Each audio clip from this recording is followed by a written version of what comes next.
It took King Solomon 7 years to build his fabulous temple. In 7 years, in the same corner of the globe, a city will begin to rise, and not just any city. A green metropolis that makes its own power, makes cars redundant, and makes no greenhouse gases. It's a mammoth challenge, and there's another. Construction itself has to be green, carbon neutral, and zero waste. In this unprecedented undertaking, the construction team is building the city of tomorrow, or setting themselves up for a fall.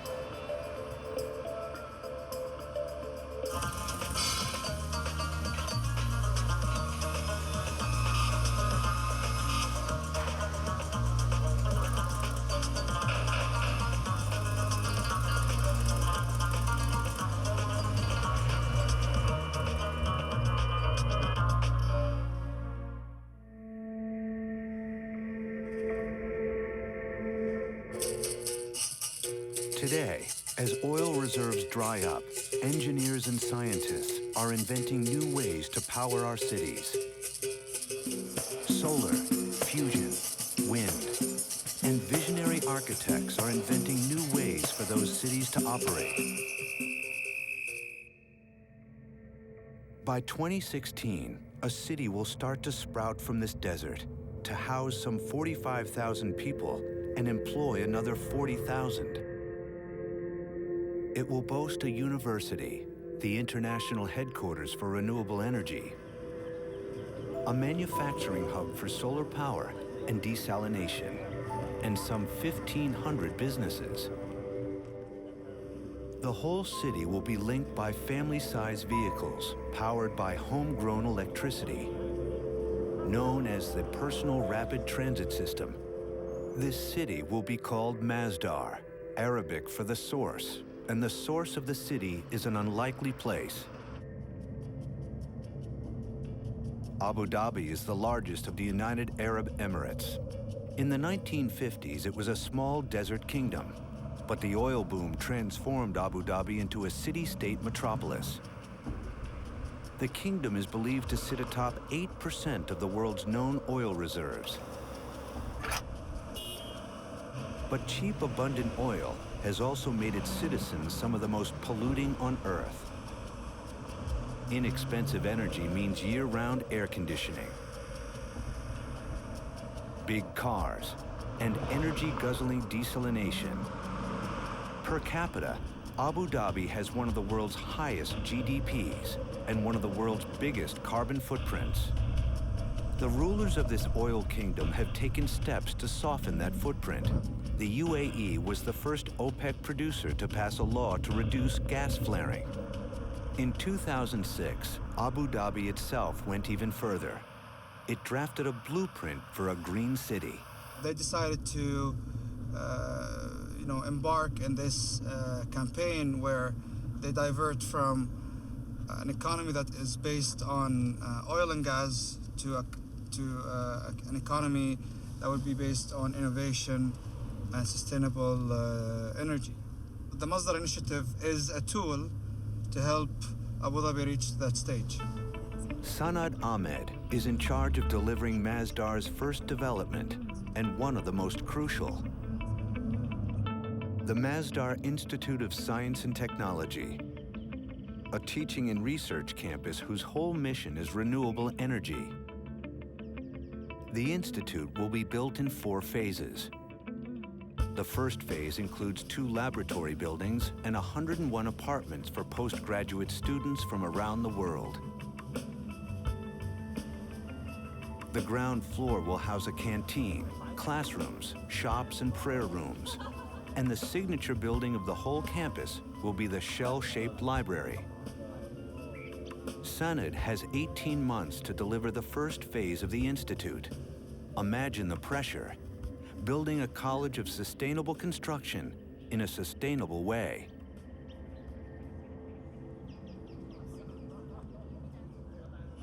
The institute will rise here, amid 5.5 million square meters of abandoned date farm. Mark, the size of nearly 1,000 football fields. Wise men don't build on sand, and project manager Mark Bugg is pretty smart. How are you, man? How are you? Okay? How's it going? Not so bad, not so bad. What's going on here? Well, last night we managed to get in probably the best production we've had, about 19, 20 piles. So we've just now started progressing the new drilling. Okay. Next batch of 20 piles we're doing. Surprising as it may seem, the ground level here lies only 6.5 feet above the water table. So the entire institute will be built on a platform raised 31 feet off the ground. Work proceeds by drilling a hole for the pile and extracting the sand and dirt. A framework of steel rebar is dropped down. Then crews fill the framework with concrete. But at Masdar, they're not just building a green city. The way they build it must be green too, including the materials they use.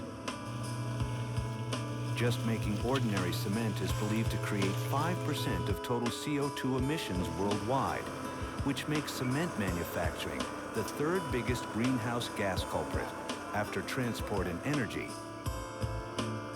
Mark's team has replaced over half of their cement with an industrial byproduct called GGBS, or ground granulated blast furnace slag, a leftover from making iron. Now, regarding the concrete mix, Yeah. it's sustainable. Sustainable. It's GGPS, Yes. 60% Yes. sustainable. Yeah. So, again, that meets our requirement. It meets the for- requirements. for sustainable city. It does. To stay on schedule, project manager Mark Bugg will have to drill 12 piles every day in the next 5 weeks. Which number is this? Which pile number? Which pile, yeah. This will be about our 138th pile. Wow. And that's in less than 10 days? Less than 10 days. 138 piles. Yeah. Excellent. Okay. Atop hundreds of piles, the Masdar Institute's foundations will rise. Sanad and Mark are laying more than the foundations of buildings. They're laying the groundwork for a new way of life.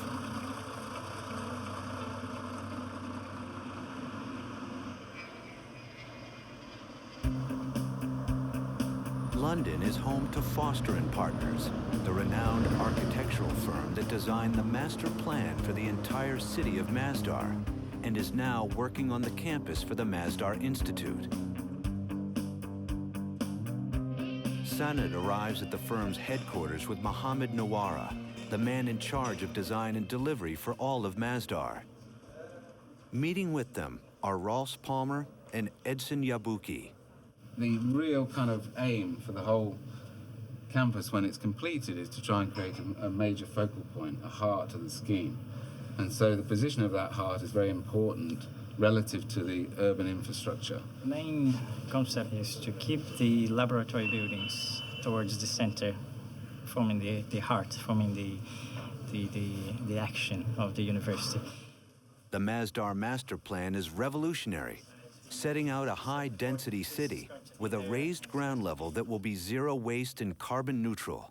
Primarily, the whole Masdar master plan concept is to allow a very controlled and narrow streets that open up into courtyards. Yeah, so the release of the space. Contemporary Abu Dhabi is inspired by modern America. Wide streets, big windows, and air conditioning. An energy-guzzling design in this hot climate. Traditional Arab cities boast narrow streets that are self-shading, wind towers, and courtyards. The architects have designed Masdar City on these principles, making the most of natural heating, cooling, and lighting. Abu Dhabi has a desert climate. Year-round, nights are 8 to 10 degrees cooler than days. The architects harness this temperature fluctuation through a natural phenomenon called thermal mass. In the shaded areas of the arcade, walls and ceilings are made from thick concrete. At night, they cool right down. So during the day, they have a lower initial temperature than the surrounding air. The walls and ceiling act like a heat sink, absorbing heat from the atmosphere. To further cool the city, a giant wind tower will use the natural movement of air to refresh streets and public spaces. Sensors will detect wind direction, then open vents. The wind blows down the fabric tube due to differences in pressure. Solar panels will supply most of the 220 megawatts of energy that the city will need. 80% of the Institute's roofs will be covered by these panels, which will feed energy to the local grid. The panels have been deliberately pushed out to shade the street below and to let people see where their energy is coming from. But some can't stand the view. I wanted to ask about whether it's actually worth putting these PV panels on such a beautiful roof. And this is a beautiful roof. The shell form, it's iconic, and yet at the same time we're talking about covering it with these panels. I think it's an opportunity missed if we don't do it. And it's an opportunity missed if we don't put the panels on. In terms of area, I mean, any roof area that we don't use for PVs is the thing that I'm going to get shot for. So, and also I think you need to revisit it because I think it's going to look awful. I think it'll look awful, to be honest with you. Look like a dog's breakfast to put these panels on that roof. I think Kevin is right. If it looks awful, it's wrong, right? So we need to plan and to choose the right material, the right technology to cover it and take the most out of it, and yet keep it beautiful, because that is the icon we are looking for. And it will be the landmark of Phase 1A.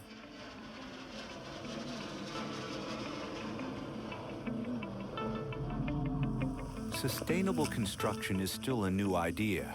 Many of the contractors arriving at Masdar need a crash course. New arrivals are briefed on Masdar's targets by sustainability managers Margaret Cederoth and Lloyd Clark. So, why go green? That's what we're going to talk about today a little bit. Carbon neutral. Mohammed, do you know what carbon neutral means? No, exactly. Carbon neutral is a little bit of a fuzzy term. Even university professors get a little bit fuzzy when they talk about carbon neutral. What we want to do as a project is to minimize how much energy we use, minimize how much embodied carbon is in the materials, and minimize what goes into the building, how that building operates, so that that carbon can be offset through other practices. That is how we will achieve carbon neutrality. So that's what carbon neutral means. We're getting back to zero so that it's neutral. All right, zero waste is pretty self-explanatory. Zero waste. What we want to start with is the small things. Recycle or reuse whenever possible. I mean, that goes back to our waste issue. Everything needs to be recycled. Anything that is recyclable, you should be recycling. There's bins out there, there's skips where you can place your recycled materials, okay? You're all kind of sitting there looking a bit stunned at the moment, so I just want to make sure everyone's okay. Has anyone got any questions at this time? So your first audit will be the end of January. So that means you have 6 weeks to get everything perfect, everything in order out there on site. In 6 weeks, Meg will see whether carbon neutral and zero waste construction is just a theory or can become reality. A landmark. Masdar's first tower crane is going up. These giants stretch up to 50 meters. They allow heavy components like formwork and columns to be prefabricated, then moved into place. A huge time saver. Leftover materials will be bundled up, and the cranes will swing them off-site to be stored for recycling.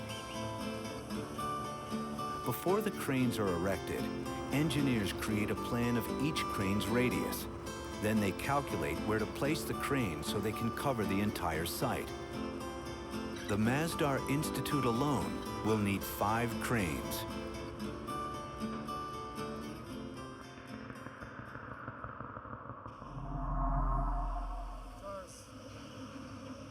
The skeleton of Sanaj University is beginning to emerge. Nest 1A is divided into 4 sections, or 4 areas. What you see here are the finished pile caps with the piled trimming, blending, finished already. Those here belongs to area 2, which is the residential blocks.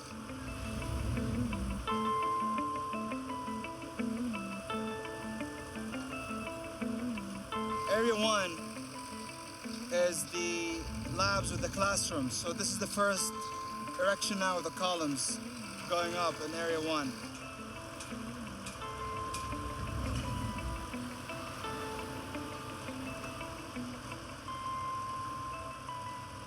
There's the library, which is Area 3. And then in that direction where you see the cranes are Area 4, which basically is the rest of the podium level connected to the street level. The funding for the entire city of Masdar comes to $22 billion. The government of Abu Dhabi put up the money as a loan, so Masdar must not only be sustainable, but profitable, starting with the work on the institute. Sanad has to deliver the institute on budget, so he must be tough on costs. Can you send me this in soft copy? Sure, not a problem. Again. The whole thing. So this is only the prices for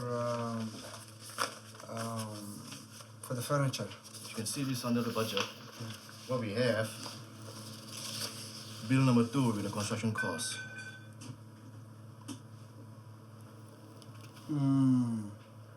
But that number is absolutely rejected. I can tell you that. All right. Right now. Okay then. While Sanad worries about cost and Meg worries about carbon, Mark Bugg has his own concerns. Good afternoon, fellas. Hello. Safety. Okay. Good. All your glasses on? Glasses on? Over the past few years, dozens of workers throughout the UAE have died in accidents on other construction sites. Good afternoon. How are you doing, okay?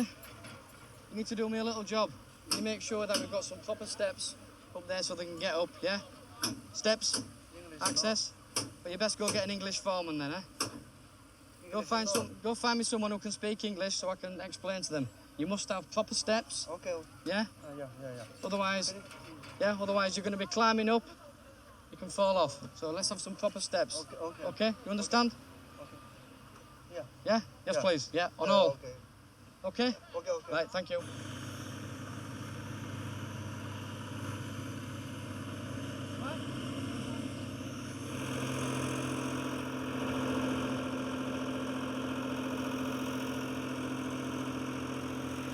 Mark has worked in construction for 29 years. This is his first job in the Middle East, where the language of safety is sometimes foreign. How did you get up there? Yeah? How do you get down? Fly?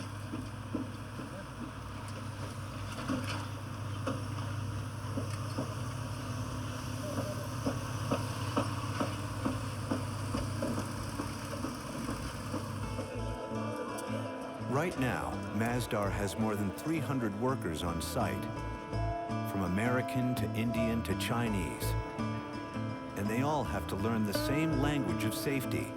It is very, very important to us that you stay safe out here and can go home as you came to work. Safety में जाना पड़ेगा, ठीक है? 送大家每一个工人回他自己的家。 这是我最大的责任在这里。 Mark isn't the only one policing the site. So's Meg. Meg gave the contractors 6 weeks to make the site environmentally friendly. Time's up. Meg is about to conduct an audit on the Chinese contractors Hip Hing. Lai Fun is their environmental manager. First item on Meg's checklist, types of materials used. This is the stuff that came, and it's sourced from China. And you can see it's not as well put together. You can't reuse it as many times, which is what we want. This is good. It's very sturdy. Yeah. Okay. So you've spoken with your procurement guy. Yes. You've talked to them about the quality of the materials they need to bring, that they need to look for sustainable sources, they need to be ISO certified. You've spoken to them about that? Yes, it has been emailed to the procurement in the HQ and also the management staff here. So that when they choose materials, especially wood, it must come from sustainable sources. So we give them a list of countries that is, you know, follow good forestry management practices. Like Sweden, France, Finland, right. Sweden, right. Next item on the checklist, recycling.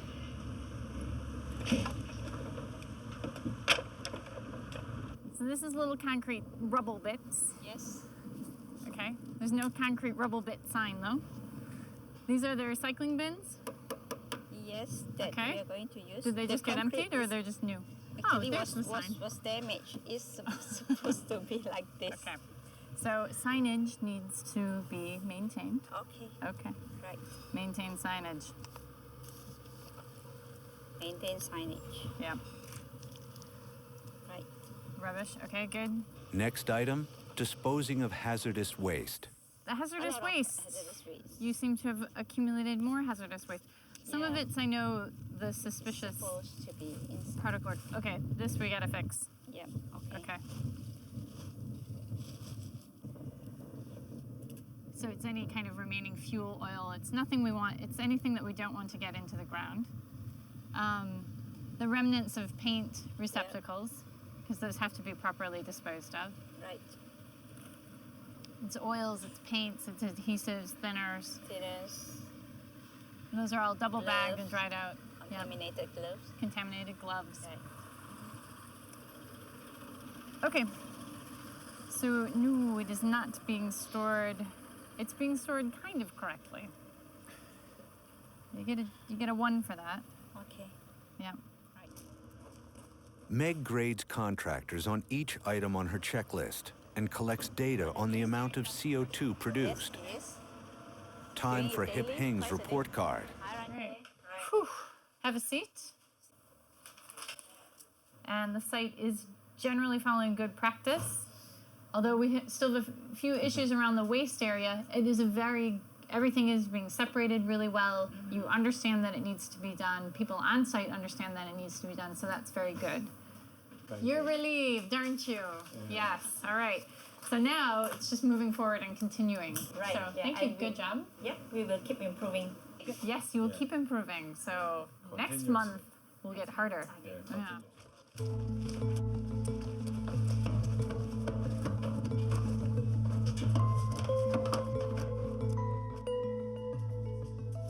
So do I constantly harangue people? No, because I'm not really a haranguing type person, but I think they all know that I'm always there sort of watching, and they know if they do something wrong that eventually I'll come to them and look very sad, and then they'll feel bad. And they'll say, well, he didn't have enough time. And then, yes, I definitely have days where I'm fed up. It's the same with the people who control the schedule. There are days where I'm sure they throw down their notebook and are like, forget it, we're never gonna get this done on time. I throw down my book and go, okay, it's never gonna be sustainable, it's driving me nuts. And the cost people are like, we'll never afford it. You know, everybody has that moment. So certainly I have moments of, boy, sustainability. Lost one today, got one the next day, hopefully.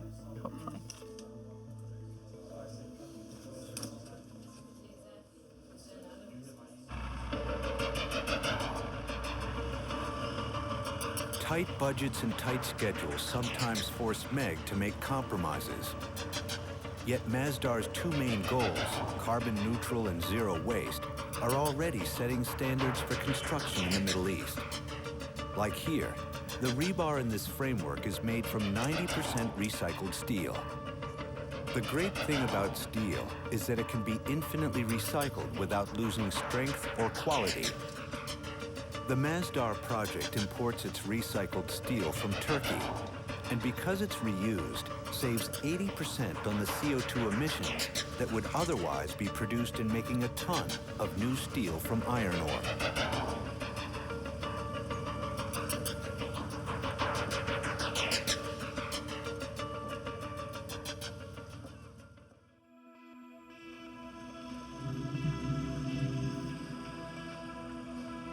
Temperatures in Abu Dhabi vary from the comfortable 70s in winter to well over 100 in summer. The extreme heat often comes with high humidity, making it feel even hotter.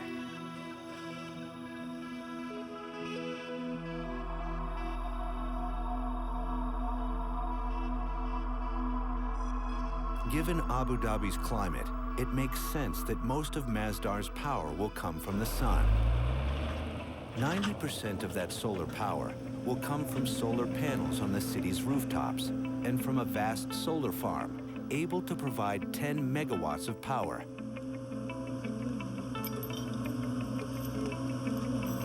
But the climate is not as ideal for solar panels as it seems. Sand and dust are solar panel enemies, and hot temperatures reduce the energy production of certain types of panels. Samir Abu Zaid is Masdar's power manager. He's building a test field to try out various solar panels to see which will perform best. We're laying down the concrete slabs for this, and next week we'll do the mounting structures and the panels. بس بعد سنة يعني. بعد سنة. ونص. يعطيك العافية. تعملها ليفلينج. ليفلينج مظبوط ها؟ ليفل مظبوط عشان نشيل حاجة كمل الثانيين بنفس المكان، واللي بيزيدوا عندك كلهم حطهم هنا. اللي هيزيد هنحطه في الصف بالاخر صف. كله حطه باخر صف. مفيش مشاكل. نفس السبيسنج. هو فادي مخبرنا الصبح ان هو لو انشالوا دولت مش هنحط عشان في التربه في الكهرباء تحته. These few acres will hold some of the most advanced solar panels from around the globe.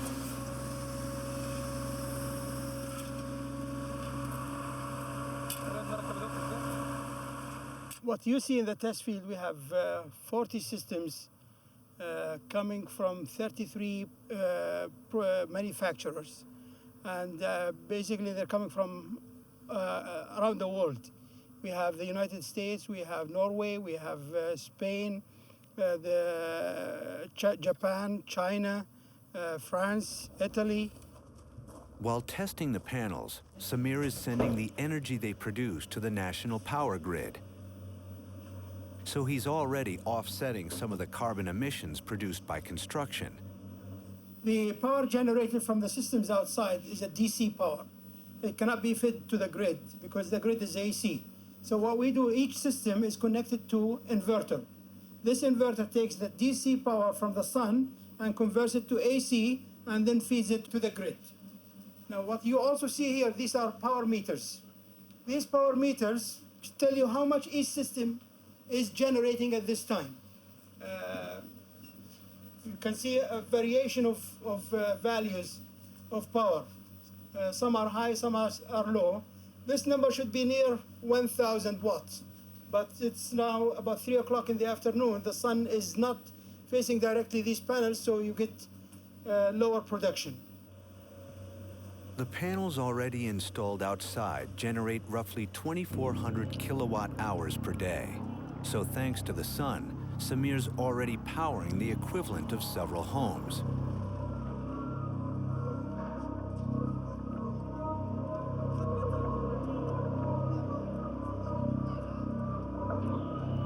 To stay on schedule, work proceeds in shifts, 24 hours a day, 7 days a week. But an ambitious schedule is about to clash with an unyielding tradition.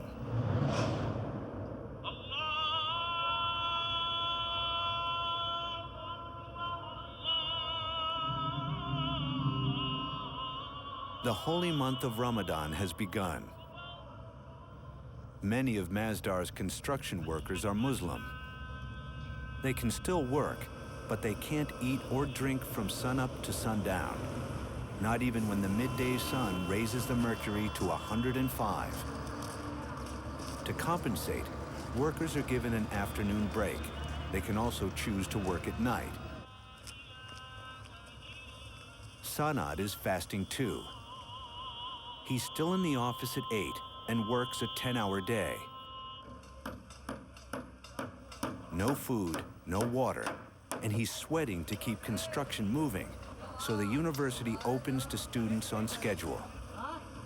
I think the experience of fasting all day is good because it makes me stronger, I think. Being in the field, under the sun, looking at things from different aspects, looking at these workers, spending, hours under the sun makes me be one of them, participating without water, without food.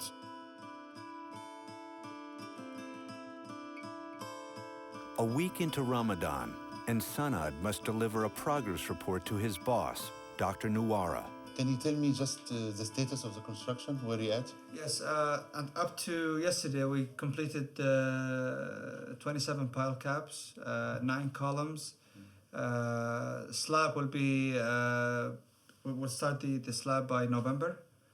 Up to now, we have about 313 labor on site, including day shift and night shift, 24-hour shift. You're going to need at least 800, 700 labor. That's not going to do it. I fully agree with you. By the end of October, we'll hand about 500 students, 500 labor. 500 labor. By end of October. If you don't have 800, you're not going to do it. And then you only have 9 columns. That's not much. That's nothing. No. It's progressing. We need at least double that. The form work is progressing well because the shift at night, they do it at night. Most of the form work, and then in the morning they come and they do it. So form work is progressing well. I think once we have more people coming. How did Ramadan, the holy months of Ramadan, impacted your progress? On the site, as you know, there are Muslim workers working on site. The productivity has gone down because people are fasting. You know, they're thirsty. I have asked the supervisors to give the Muslim workers some areas to rest. Even myself, I feel myself also less productive and. Needing water all the time because it's hot. I'm outside in the sun, and then going aside and sweating, so it's a bit difficult. At the end of the day, it's the result, it's the outcome that comes behind this effort.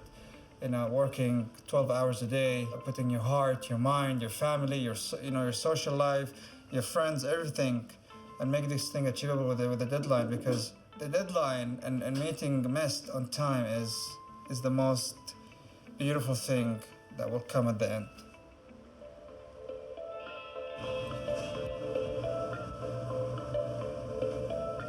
In 8 months, the 922 piles are in. The columns have been placed on top, and the construction team is laying down the podium, or pedestrian level. Underneath this level, cooling, electrical systems, and the personal rapid transit system will run. On top of it will sit the library, the labs, the apartments and shops.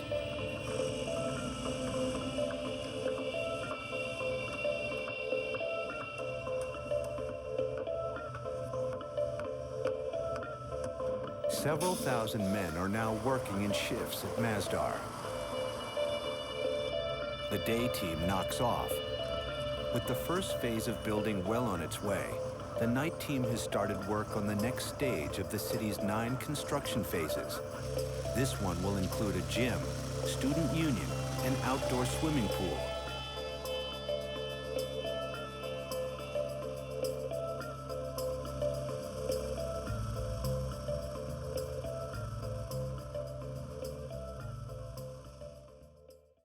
Samir's solar panel tests have allowed him to make choices for the 10-megawatt solar plant he's planning.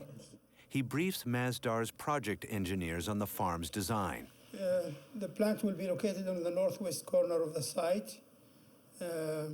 Occupies about 200,000 square meters. We have already fixed the 4 corners of the site. We will start fencing the site next month. And the design will also start next month. Installations of panels to be completed by January.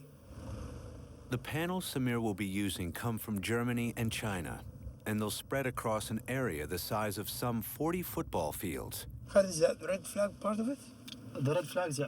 Was there really? It's our boundary, yeah, for the PV. This is really huge.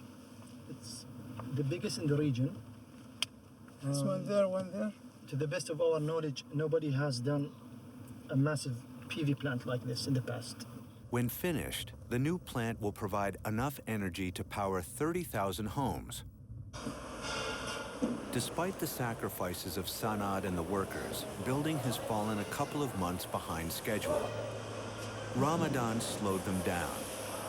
So did trying to maintain some of the sustainability criteria, like insulation. One of the real challenges we had in the building is meeting the design criteria for the labs. We had to make sure the energy efficiency targets are met. You have also the cladding system for the laboratories and the residential, where the U value of the energy performance has to be met. The cladding systems are the protective outer coatings. The buildings must be heavily insulated to minimize their U value or their ability to transfer heat. The building's energy performance is crucial if Masdar is to be a zero-carbon city. Inside the laboratories, the mechanical equipment to be installed is highly sensitive. Temperatures must be kept stable. This is how they're planning to do it. The first cladding layer is a strong but transparent layer made from ETFE, a product like Teflon that prevents sand and dust from sticking to it. The second layer is a buffer zone. The third layer is made from foil that reflects heat from the facade while bouncing natural light into the streets. The last layer is an airtight panel of heavy insulation.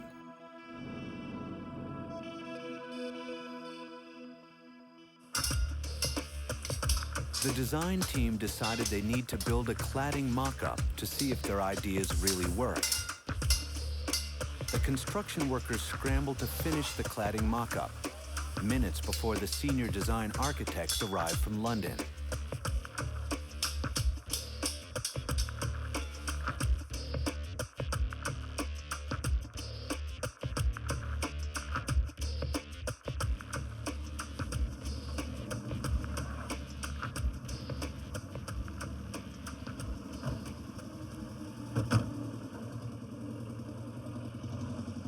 The mock-up trial is the moment of truth for the architects, too. Gerard Evenden, David Nelson,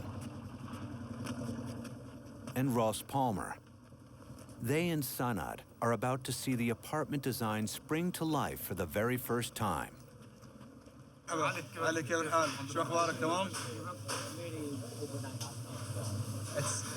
me tell you, this is the best choice I've ever made, having the copper.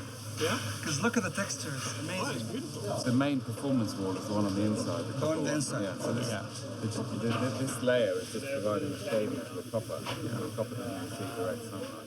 So the sun hits this and stays outside. Like the laboratory, the residential facade is composed of 4 layers. The first is made from local sand and glass-reinforced concrete. It prevents the sun from directly hitting the inner layers. The second layer is a thermal buffer zone reducing radiant heat. Made from copper-colored 90% recycled aluminum, the third layer reconducts heat and ensures the airtightness of the facade system.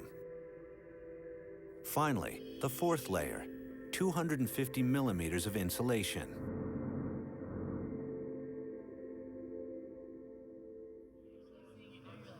What we can say is if we go with this colour, yeah, we're happy to go with this colour. Just the slightly red colour back. Yeah. This is the best colour in the looks a bit bleak. Okay, so Trevor Lampton is in charge of producing the apartment panels. He'll have to produce another panel for final inspection, then 101 panels in just a few months. And the time? Can you do it in the time? Yes. Because it really is highly pressured. I'm the only one who's keeping up. What we can do, yeah, you're right. What we can do is he can prepare one panel, we inspect it together, we agree, and then he can do the full production. Yeah. Yes. Okay. I think it's very interesting. This is the actual width of the street as well. This is set up to reflect that. This represents the tightest street. Yeah. So, yeah. To minimize exposure to direct sunlight and extreme heat, the streets are narrow, just like traditional cities. The Institute is oriented from southeast to northwest to shade streets from the heat of the sun throughout the day.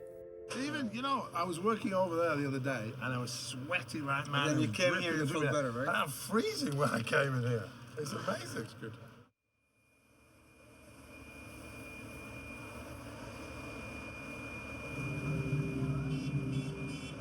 Six months later, and Trevor's approved apartment panels have come rolling out of the factory on time.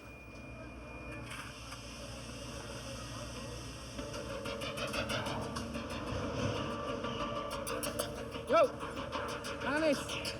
You got his harness on.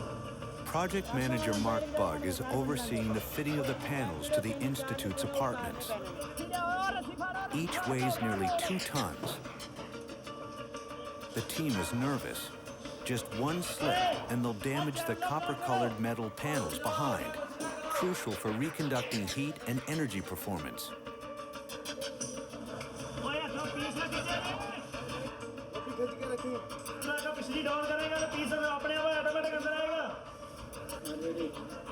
Once it's secured, they can relax.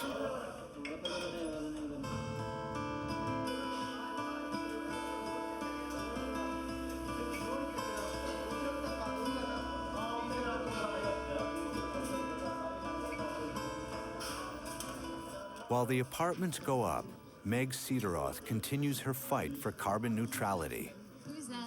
Hi, Meg. How are you? I'm good. Did you get my email? Thanks to her audits, she can track all the materials used in construction, where they came from, and how they were delivered. All right, so let's look at the materials. She's also tracking waste, plus travel of all Masdar's employees. Drill and pour piles. All these figures are entered into a special dashboard every month to show Meg and her colleagues the total CO2 generated. We can confirm any details later if we need to check up on something.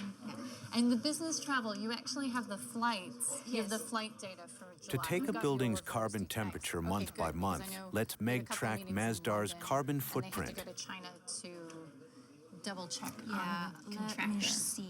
So we can easily measure the carbon footprint for each employee. Right, exactly. Right. So, last one.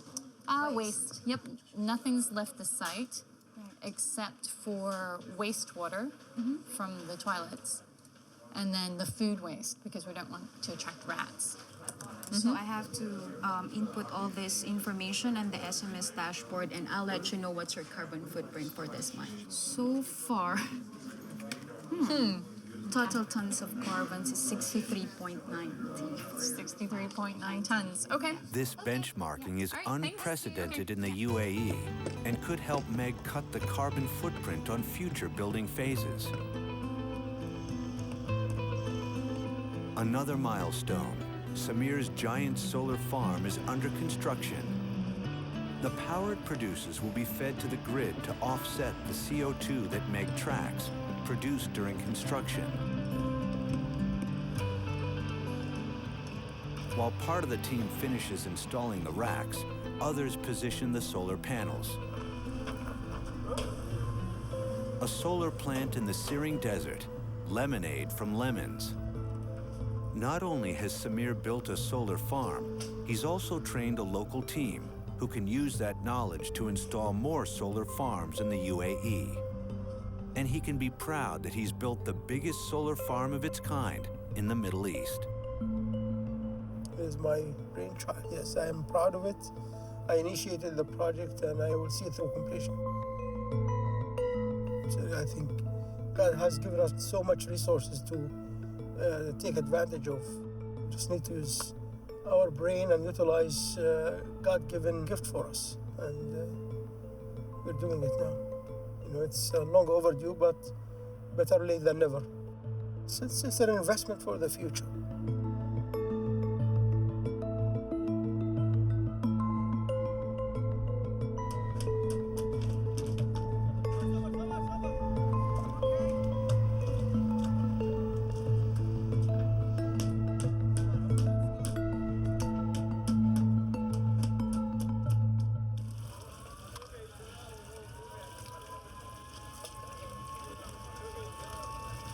At the peak of construction on the Masdar Institute, thousands of construction workers were laboring round the clock on shifts.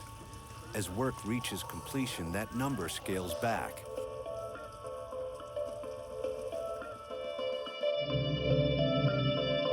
Despite setbacks and frustrations, the project is advancing, step by step, day by day, carried on by a team of people committed to a sustainable future.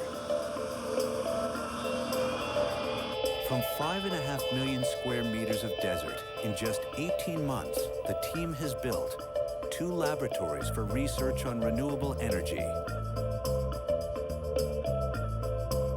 101 apartments for postgraduate students from around the world,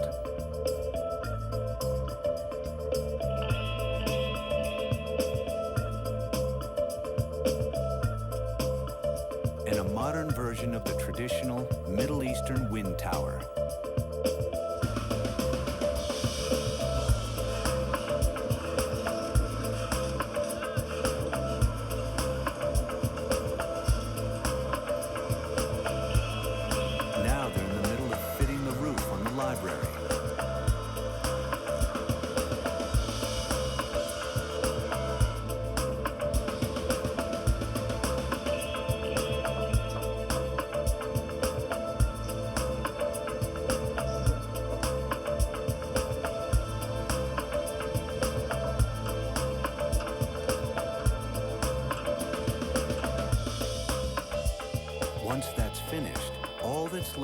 the painting and decorating.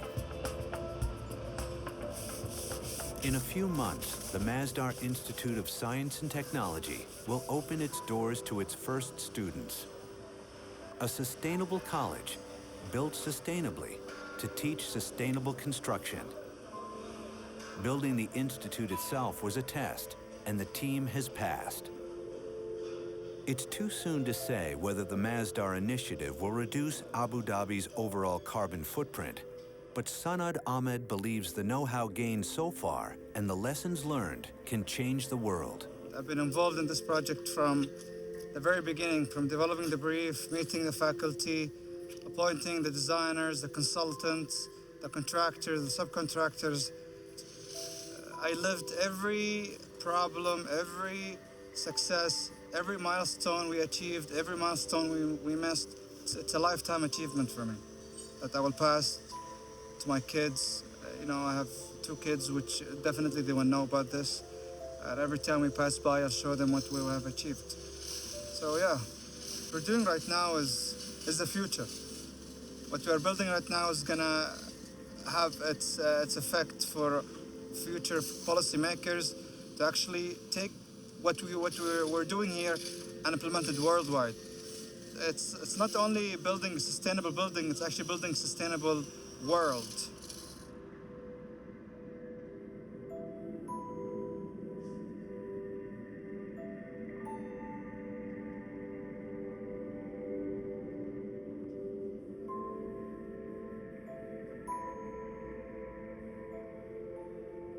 From the ground, and where trees are man-made. 70% of the power in this European nation comes from sources of energy that are clean and renewable. The chief source of energy is also unconventional.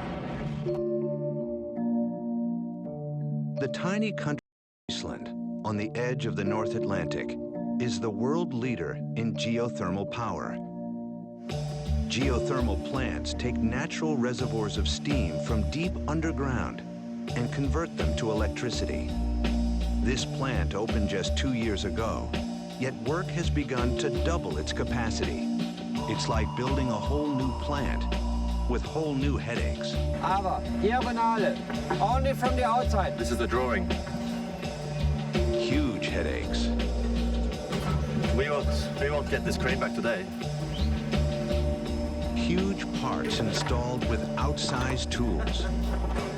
Tiny! It's so easy. I love it. My favorite tool in the job.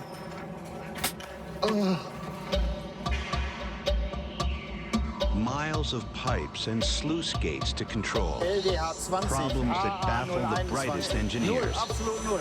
But when pump number 1 was running, we had the full pressure on the suction side of the pump.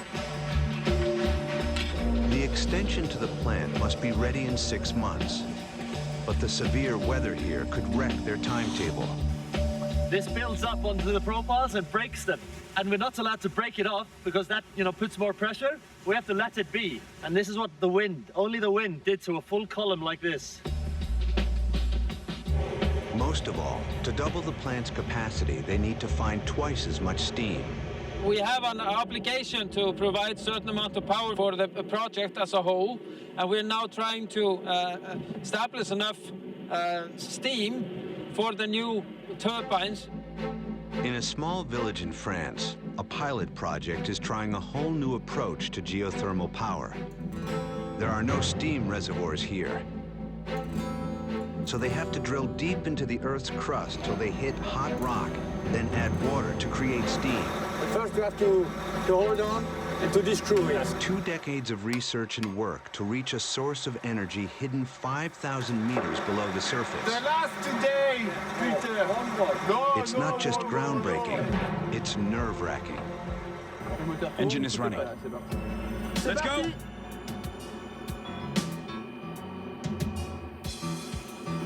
Water's leaking, more than before. If it works, this plant could help wean the world off fossil fuels. Stop it.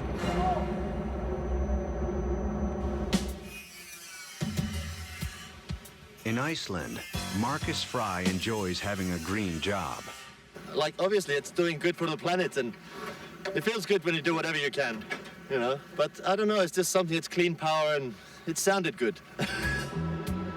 Geologist Gretar Iversen knows geothermal power is not an exact science. We are definitely gambling. It's very difficult to say about a well prior to drilling or prior to opening it up for the first time.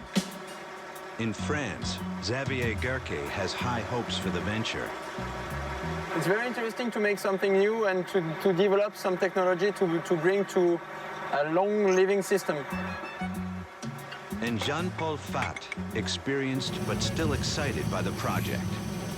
Le moment excitant qui représente le plus l'aboutissement d'un long travail, c'est quand on arrive à voir le nombre de kilowatts grimper sur le compteur.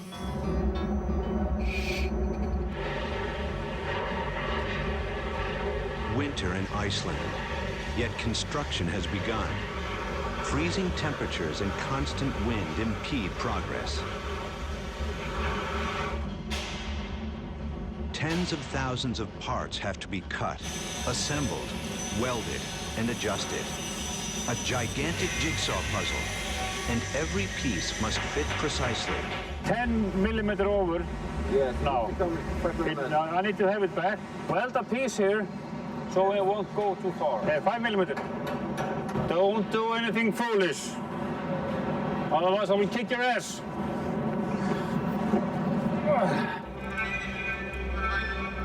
At the foot of the mountain, Marcus races the clock to build a new cooling tower. He supervises dozens of workers, few of them from Iceland. Iceland is one of the world's most developed countries. Very good. Dobre, dobre. Yet among the most sparsely populated. With just 300,000 people, it suffers from a shortage of workers. Yep, go ahead.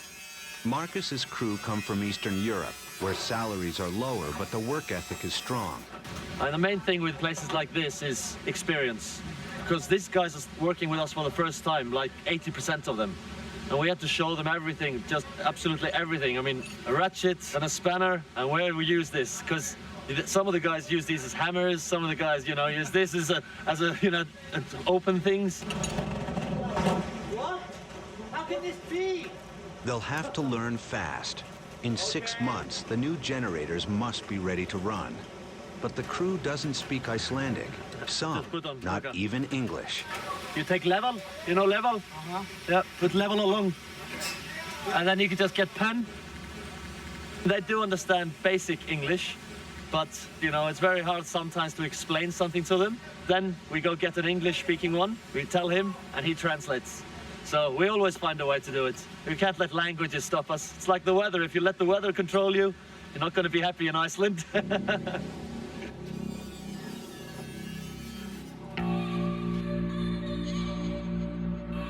Depending on the direction of the wind, steam can envelop Marcus's work site. Workers at the tops of the chimneys can't escape it. Hvernig gengur det her?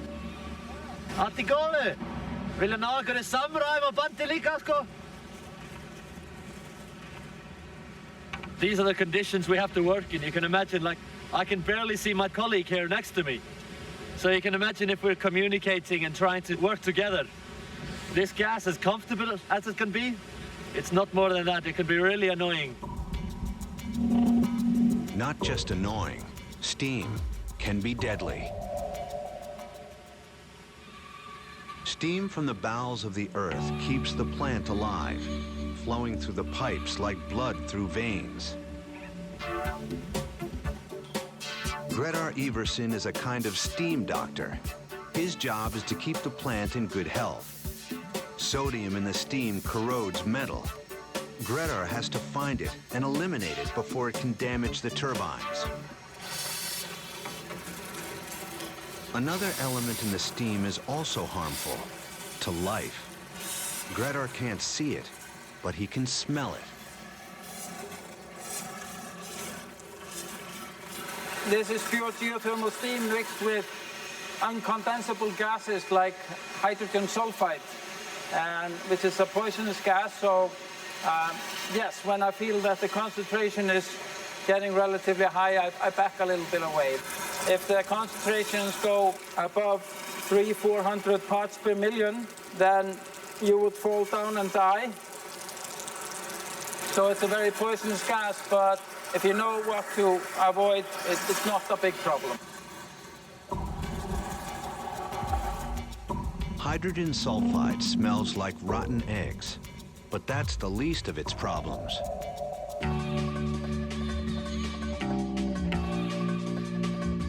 Marcus and his crew are building the cooling towers, and today they work downwind.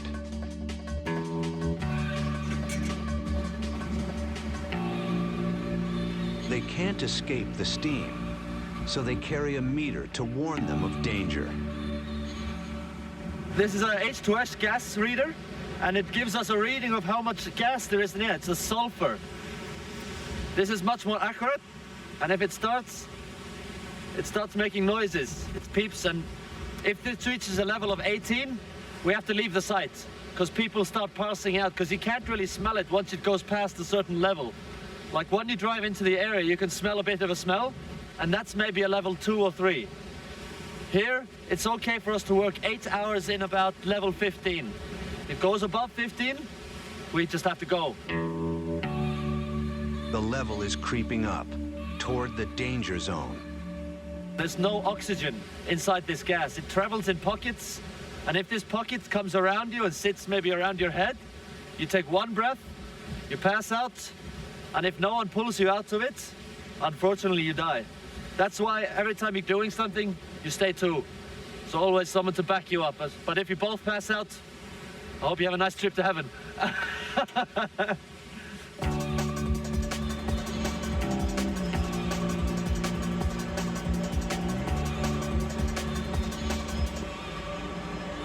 The land of ice is also the land of heat.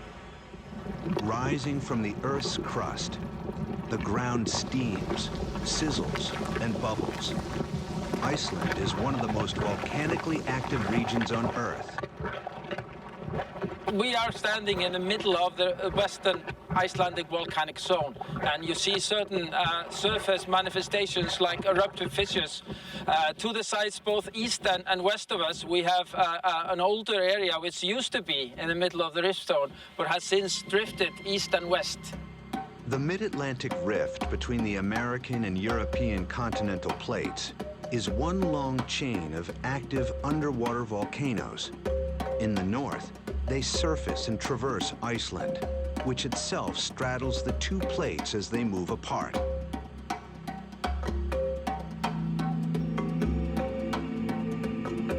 The rift has left a huge scar. On the right is Europe, on the left, America.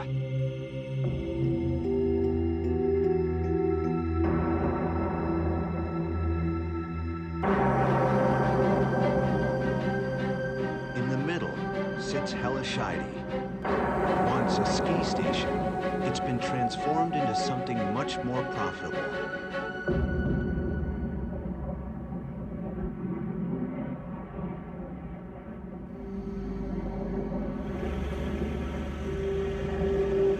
The surrounding land gets plenty of rain, about 30 inches a year, and the rain seeps down to the hot rocks. Heat and water, the ingredients of steam. Grettir is hunting for more steam to feed the expanding plant. But each zone he inspects is not only different, it's constantly changing.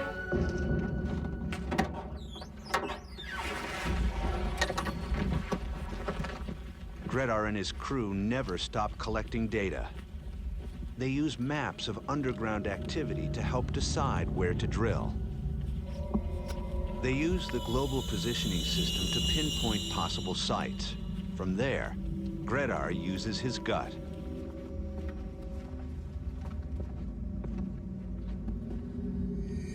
10 years ago, we had a massive earthquake which lasted for 4 years, and the area rose by 20 or 30 centimeters. This was due to a magmatic intrusion at 7 kilometers depth below us. So So sampling the surface fumaroles gives us an indication of whether this magma is reaching the surface or not. We measure the temperature of the springs and the pools. We measure the pH, the acidity.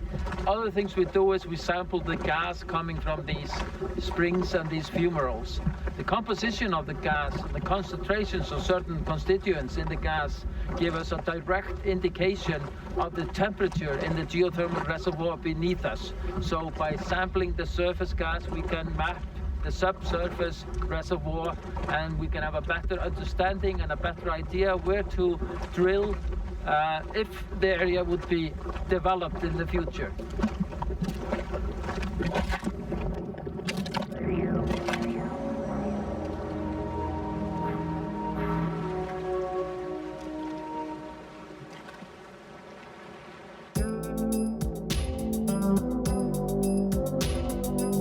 Volcanic regions where fire and water are abundant, all you need to do is drill down about 6,000 to 9,000 feet to find steam at almost 500 degrees Fahrenheit.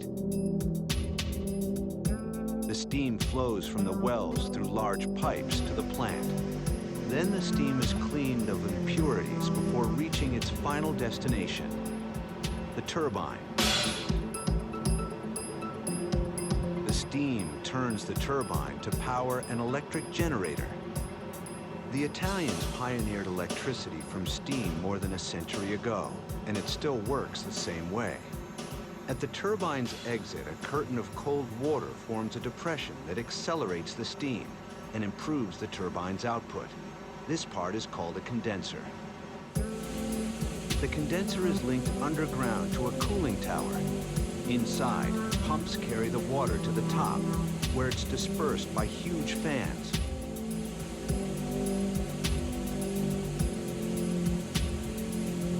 On the way down, water hits the air, cools, and returns to the condenser.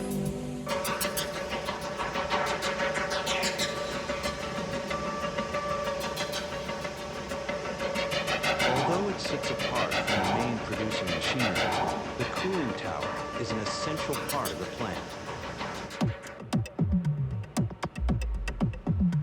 Tower number 4 still awaits its chimneys. Each is the size of a school bus and weighs as much as a grand piano. Yeah, it must be this to lift them, they rented one of the biggest cranes in the country, but it's gone. Rushed to an emergency elsewhere on the site.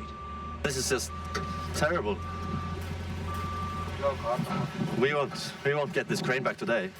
We'll just have to lift them tomorrow. Start lifting it when the crane is coming over your finger. If it's by 5 o'clock, you can lift one ring. Yeah, I doubt it though. Set up the crane, lift it in, probably fasten it. So annoying. God. Nothing can happen till they get the crane back. As suddenly as it vanished, it's back. This crane is such a little... I know it'll handle it, but look at it. It's standing on 4 legs on 4 little pieces of wood. It should be, yes, but it's just, you know...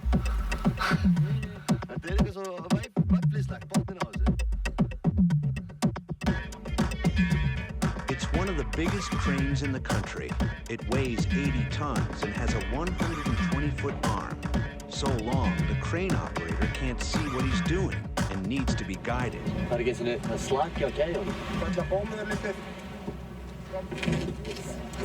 Go. Stop. Communication is very important with the crane driver. You know, if he goes down too fast, then, like you see, this could break, this floor, for instance. It just has to be exactly level. And you can see how close it is, the cut here. And see, it's like half a centimeter, not even, a few millimeters here. So this is very precise. The crane operator has to set the chimney to within 1/4 of an inch. Then the crew must align it to a fraction of that.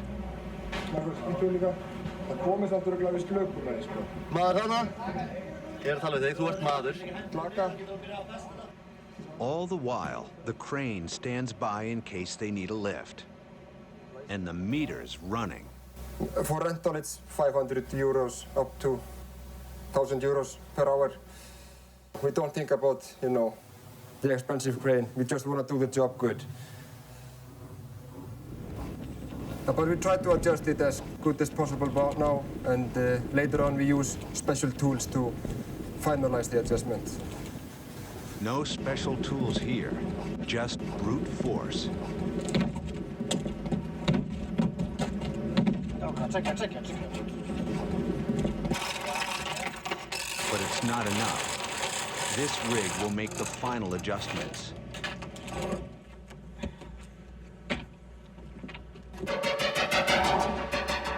By the end of the day, all 4 chimneys are in place. Now I can get rid of the expensive crane.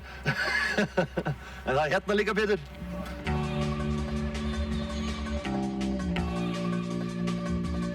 They still have to assemble the fans. And there's bad news.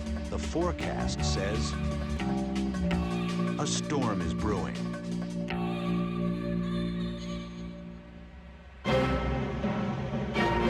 Iceland is the Saudi Arabia of steam.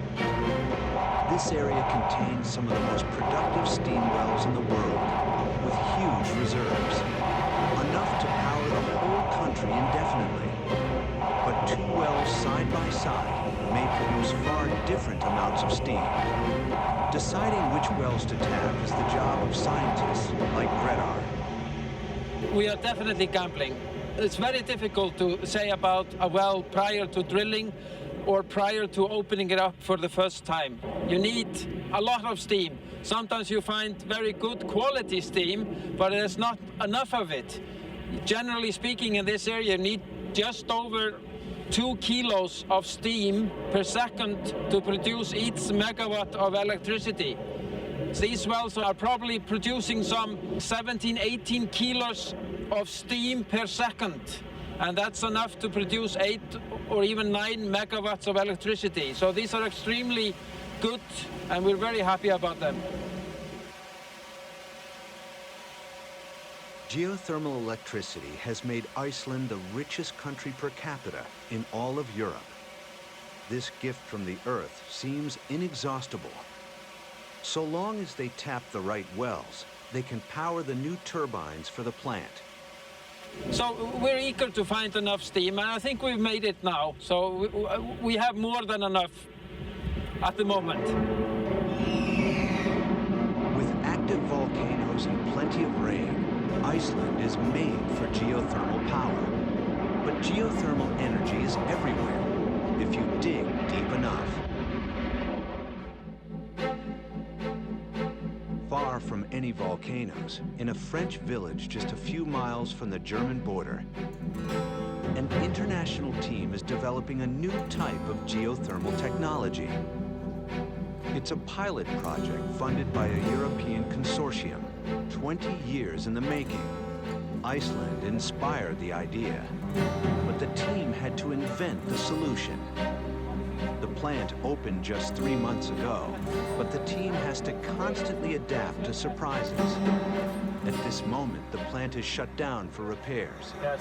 First, you have to hold on and to descrew it. Yes. This one is okay. Yes, Polo supervises the repair, assisted by his right-hand man, Xavier. Advising the team is Peter, a mechanic from Iceland. Wrong to find the wrong. I think it's okay. His English is shaky, but his advice is priceless.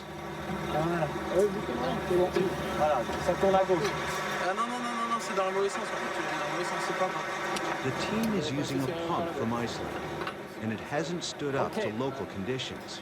A far cry from Iceland. In Iceland, geologists create maps of underground activity, then decide where to drill. Giant steel drills rattle the ground 24 hours a day. At depths of around 6,000 feet, the drills reach reservoirs of steam at 500 degrees Fahrenheit. This is the raw material that flows up the well and through pipes to the plant, where it's transformed into electricity. Rain will come sooner or later to renew the reservoirs of steam. To hit 500-degree rock here in France, they have to drill down nearly 15,000 feet, twice as deep as in Iceland. The rock down there is dry, so they have to sink 2 shafts, one to inject water to produce steam, another to pump the steam up. When the steam leaves the power plant, it's converted back into water and pumped back into the well. The French inject the well with local water, some of the saltiest water in the world. In fact, the village here is called Soultz, salt in the local dialect. Salt has eaten away at the steel pump and put everybody back to work. Breakdowns like this don't happen in Iceland, where the water's so pure you could bottle it. Because of the high salinity of the water and the number of particles which were on the water, we damaged the inlet of the pump. It's coming from Iceland, and in Iceland the water is less mineralized than ours. And we are now looking for a new metallurgy of the pump. One more time. So we have to find materials which can support this type of water. And it's not so easy to find. Yeah, I think it was corrosion. Hit it up. They need to find a new pump that will resist corrosion. In the meantime, they jerry-rig a repair and put the pump back in place. Now it's just for waiting. We have some tests to do, and we assume that this pump with the old metallurgy will last not so much time, but enough to make the test we want. And after we put everything out and change the pump itself. On a normal day, they could lay 15 to 20 sections of pipe. Today, anxious to finish the repair, they laid 25.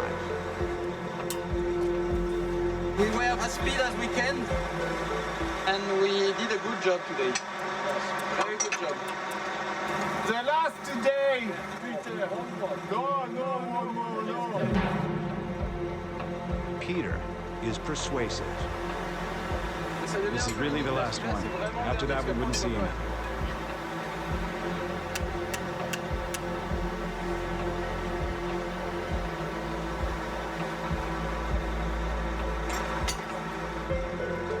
With a second wind and the urge to get to bed, they lay the last pipe in record time. Very good. In my head, very good, and in my muscle, it will go. If it lasts so until Friday, it will be good. But we can manage it. It's okay. Seems to be very good. On Monday, they'll test the repair and find a whole new setback.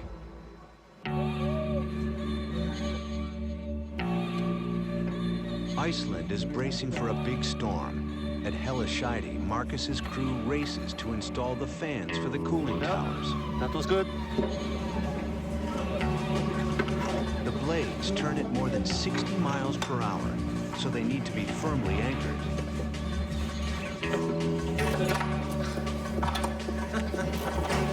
Tried it.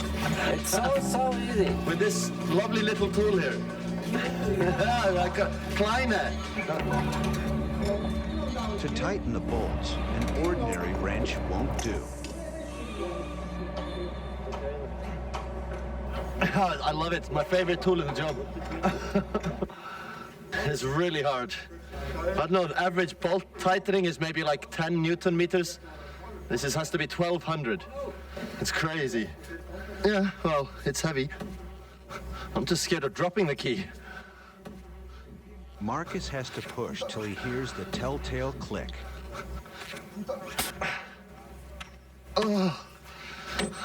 That's it's reached the level that we wanted. It's reached what, 1160, isn't it? Yeah. 1180. That means that we've reached the full pressure. Thank God. They have to repeat the ordeal dozens of times for each fan. It's the Iceland's strongest people. Oh, yes, finished. It's only one fan. We have 3 left. When rain hits the site, it creates haves and have-nots. The welders have shelter. They can't weld in the rain. The have-nots are exposed to the elements. Marcus is a have-not. Inside the chimneys, at least, he has shelter from the wind. A visitor has brought the extreme weather, Tropical Storm Bertha, probably the only tropical thing you'll find in Iceland. To precisely angle the fan blades, they'll use a giant level, but it's not made for this weather. It's a problem when we don't have waterproof tools. People buy non-waterproof tools to bring to the wettest area in the country. So now we have to put plastic over it, seal it, and now we can hardly see through the plastic. It makes everything slippery, and now I'm wet all the way up here because I'm always like this. The water goes down. It's, you know, it's fun working in the rain, that's what you say. But this is what I get paid for. Helping Marcus is a student on summer break. As the bolts are tightened, she checks the angle of each blade for best performance. 7.9 degrees is perfect. And we're only allowed to have 7.9 or 7.8 or 8. We cannot have anything else, and that's, you know how hard it is to move this? Like 0.1? It's crazy. For such precise work, the little student needs a boost. Herra Frekja. Nej, du tar inte tacka till. Sorry, we're just trying to get the box because our staff is so small, she can't see up on the fan blades. There's always some weird problems like this. On the blood. Okay. She announces any movement in the blade's angle, down to the fraction of a degree. Oh yeah, 7 Sorry? How much? Det är bara mumpel. Ja. Jag säger vanskligt. Maybe she needs one more tool, like a megaphone. 9, 0, 8, 7.9.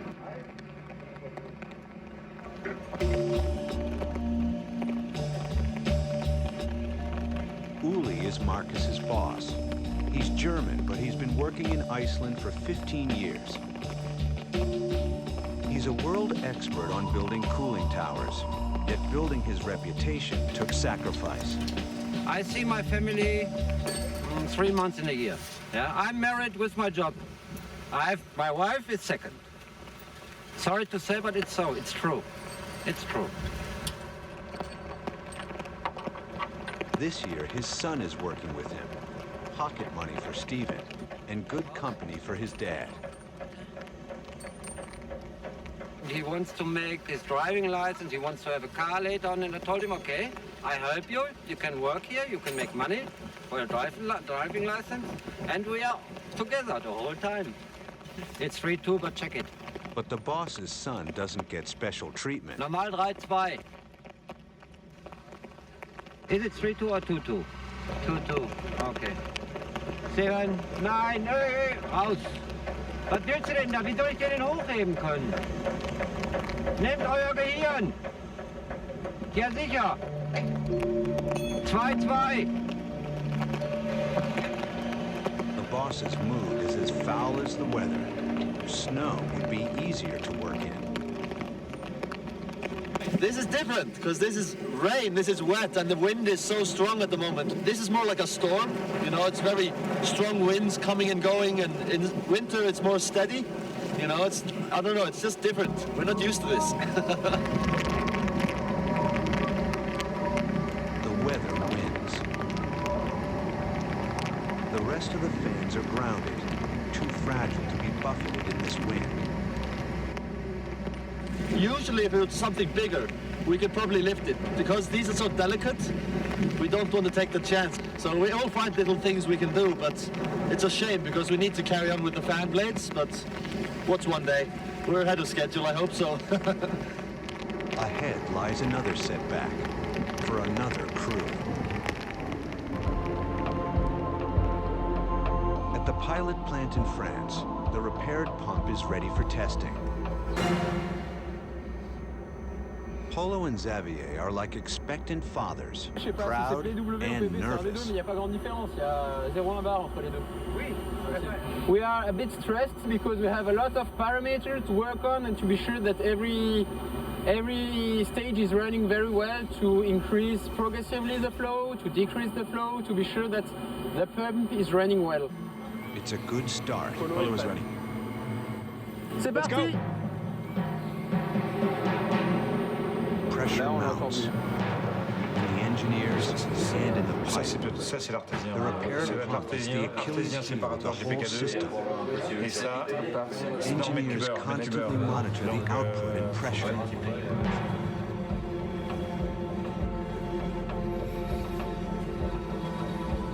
All goes well until Xavier detects an anomaly. Water's leaking. More than before. The indicators are in the red. Now, if we go over 40%, you stop it. No choice but to stop the pump and the test. One of the pump's seals has failed. A small glitch with a big impact. For the pump to bring up steam, the pipe has to be airtight, but a seal is leaking. As a result, they can't reach the pressure they need. In the office, everybody is working because one ring had broken and we have to change it, and it's not so easy. And to change this ring, we have to have no pressure inside the hole, and so we have to decrease this pressure by injecting some salt water. So it needs time and money to be done. So it's not so easy to make geothermal.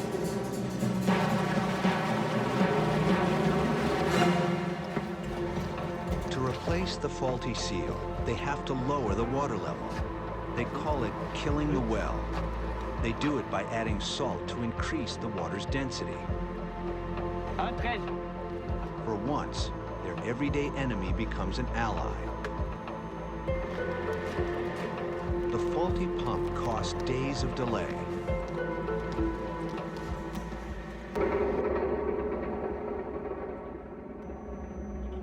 One week later, they're ready to try again. Once more, hope returns. Pressure goes to the exchanger, filter 1 gets water. We have pressure inside. Engine's running, everything's ready. Everyone is back in place. Polo at the controls and Xavier at the command post.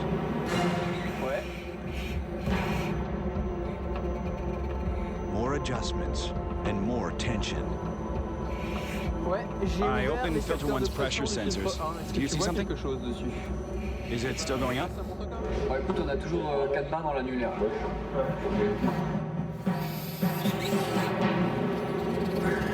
At last, the pressure rises and steam flows through the pump.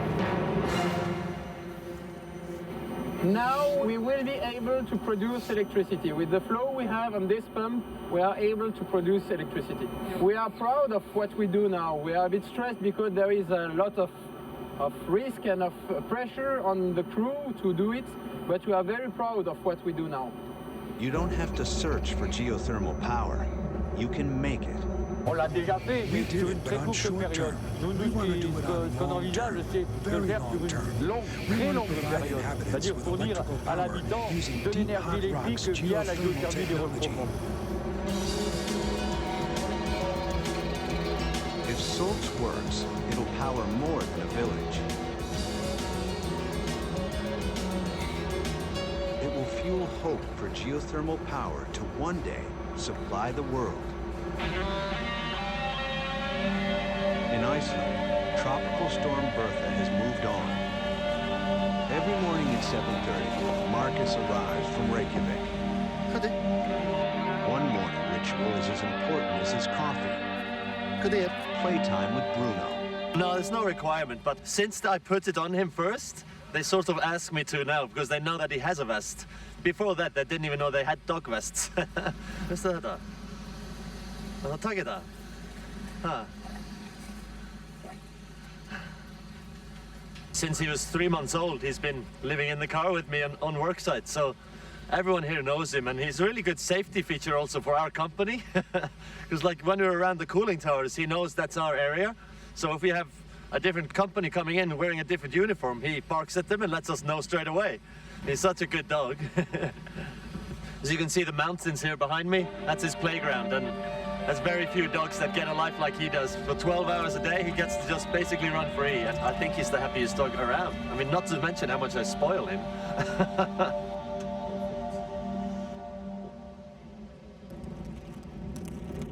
Marcus's contract began last winter, when boiling water kept the foundations of tower number 4 from freezing.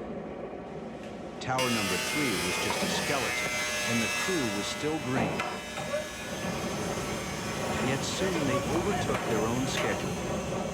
Well, the estimated time for a tower, I think, according to the contract, is about 5 to 6 months.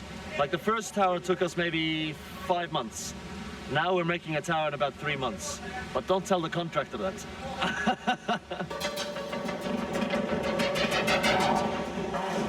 Working like acrobats in the wind and rain, they erected the towers without a single calamity. We have been actually very lucky. There have been no serious accidents. People have actually just crushed their hands, broken 2 fingers. That's about the worst that's happened here. We've been very lucky, and we've built so far 7 cooling towers here.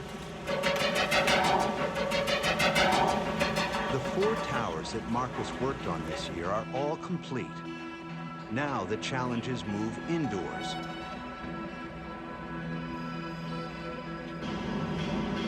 Inside the plant, workers apply final touches and run the last tests before the turbines are turned on. With the startup looming, trouble. Und die fährt 0. German engineers from the company that installed the condenser detect a problem in the maze of pipes. One of the pumps that carries water to the cooling tower isn't working. Okay, wir fahren nochmal die Pumpe 1 hin. We are starting here a cooling circuit, a small circuit with 2 parallel pumps.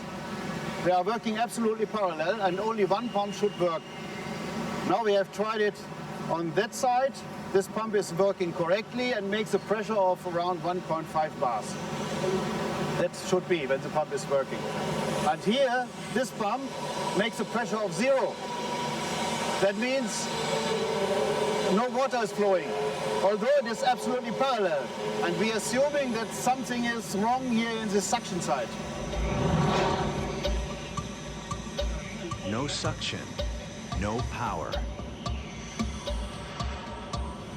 Somewhere in this maze lies the tiny problem that shut down the whole plant. Yeah, 0, absolute 0. But when pump number 1 was running, we had the full pressure on the suction side of the pump. So during that time, the plant drafts every engineer to solve the mystery. We start now pump number 1. We open the suction valve, start the pump, look to the pressure. Then we do the same on this side.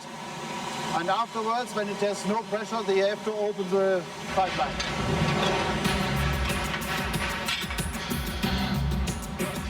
As a last resort, they decide to open the pipe itself and examine the suction valve that's vexing the engineer. Okay, Dieter, bitte das Ventil LDH20, AA021. But the valve seems to be working fine. The mystery remains. Can it be blocked? Let's try it. Okay, we have seen it's working correctly, or better, yes.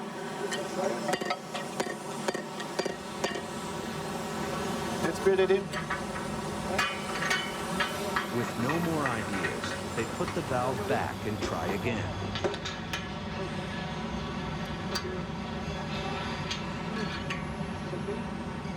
Looks good. Check now.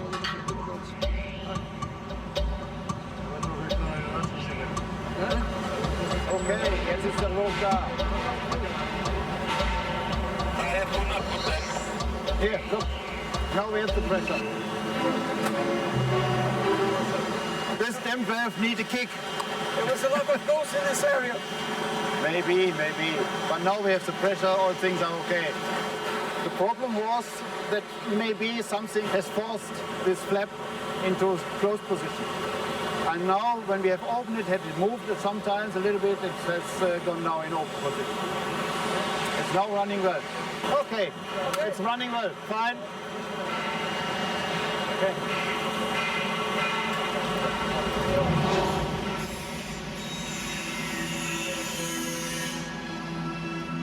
Nearby, a familiar face, still working up high, but not in the towers.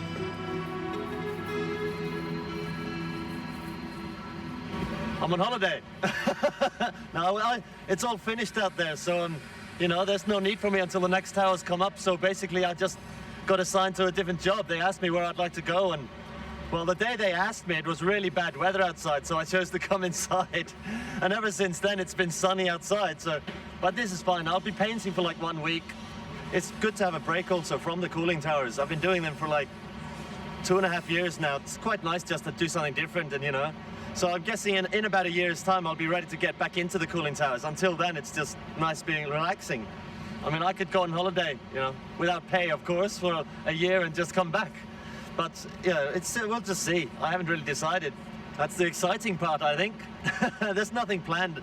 I mean, as long as I have a job and everything's okay, I'm happy. So now I'm just like the handyman. It's a different job to that.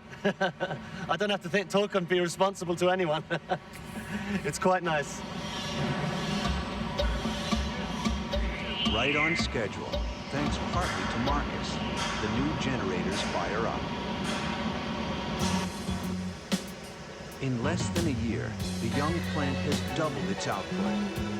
Year by year, geothermal power plays a bigger role in producing electricity. And the plant at Hellescheide takes Iceland one step nearer its goal, to become the first country with no need for coal or oil. Iceland inspires other nations to tap their natural gifts. Wind, waves, sun. Energy as clean as it is endless. Geologists have mapped another huge steam reservoir at Hellescheide, enough to double its output again. One slight problem. The pipes are already as tangled as they can get, so the factory can't expand. They'll have to build another plant right next door.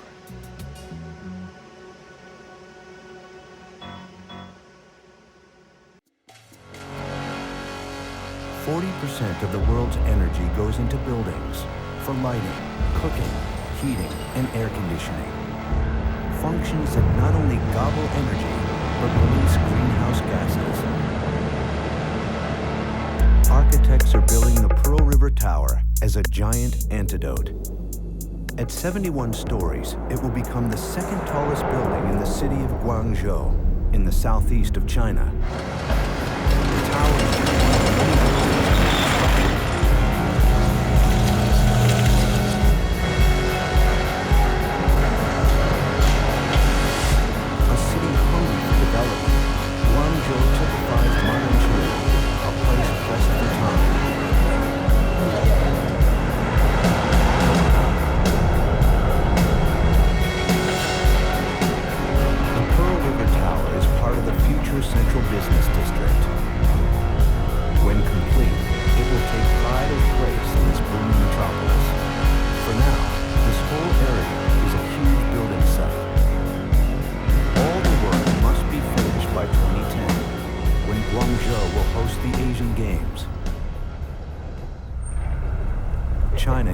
the Pearl River Tower is a sign that the world's most polluting nation is starting to clean up its act. To build this ecological high-rise, 4 players have a key role. Roger Frechette is the architect in charge. He specializes in clean energy for buildings. If this ambitious project meets its goals, it will be Roger's greatest success. It's also his greatest risk. It's really a very critical time in the history of the construction industry. The problems that the world sees right now with the global warming and shortages of energy are forcing us to rethink how we design buildings and how we build buildings. Han Xuanzhu and Xu Xiaosheng work for the Shanghai construction company. They're in charge of every stage of the work and Chinese workers. Whatever happens, they must keep 我是那个这个工作的话，我已经做了20年了。做这个搞建筑业的，这是第一个最大的工程。第二个像这种环保型的。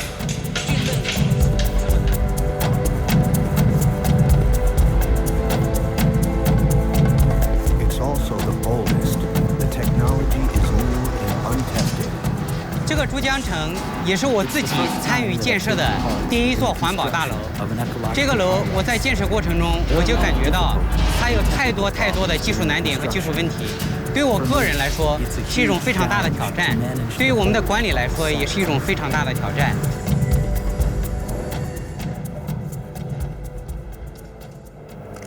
And finally, standing by in Finland, Risto Jutsunimi is far from the building site, but close to the project. He's the brains behind the huge wind turbines that are key to powering the Pearl River Tower. It is my dream to get the earth going without polluting it, only make it really green.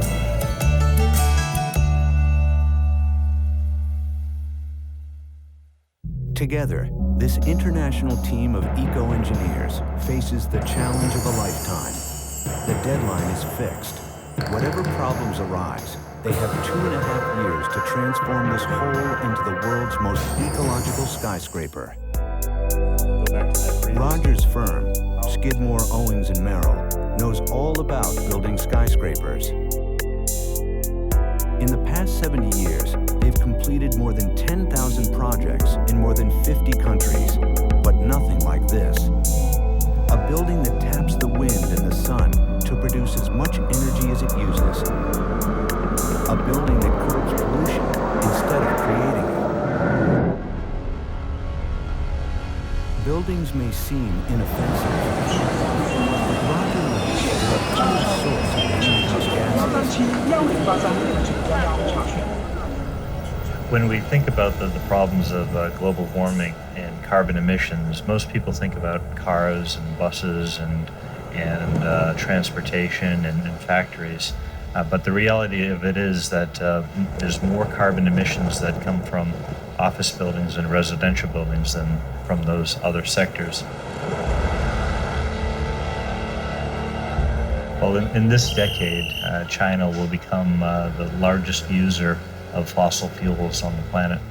But for the first time, China is realizing that their own natural resources are limited and they need to find ways to reduce the amount of energy that they consume. So how people use buildings, how people survive within buildings is going to be very important to our future.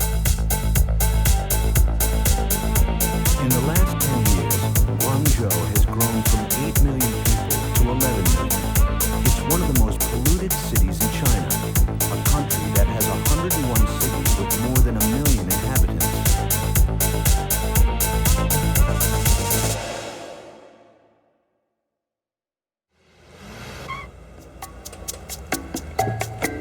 It's more than 7,000 miles from Chicago to Guangzhou. An even longer journey lies ahead for Roger Frechette. Ni hao. Hello. How are you? Nice to meet you. Hey, great to see you.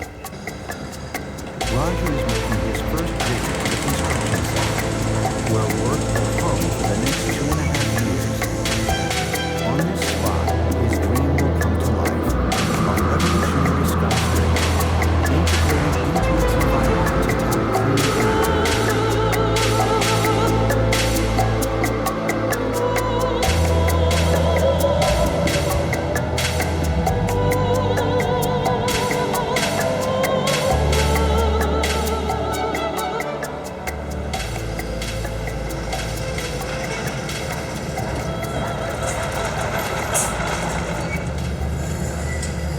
site of the Pearl River Tower.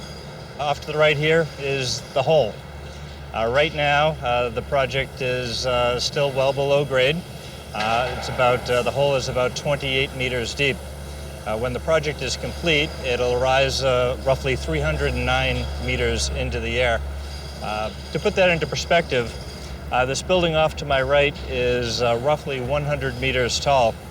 So our project will be roughly 3 times that height. Throughout construction, Roger will have to negotiate a slew of challenges. Unforeseen setbacks.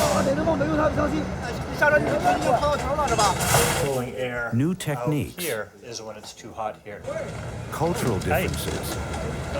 And diplomatic solutions. Above all, looms an unyielding deadline.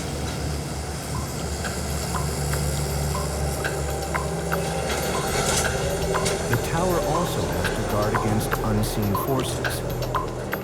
China is one of the world's most earthquake-prone countries. Guangzhou itself lies near a major fault zone. For the tower, protection starts at the bottom. The tower is designed to withstand a quake measuring 6 on the Richter scale, almost as bad as the 1994 quake that rocked Northridge, California.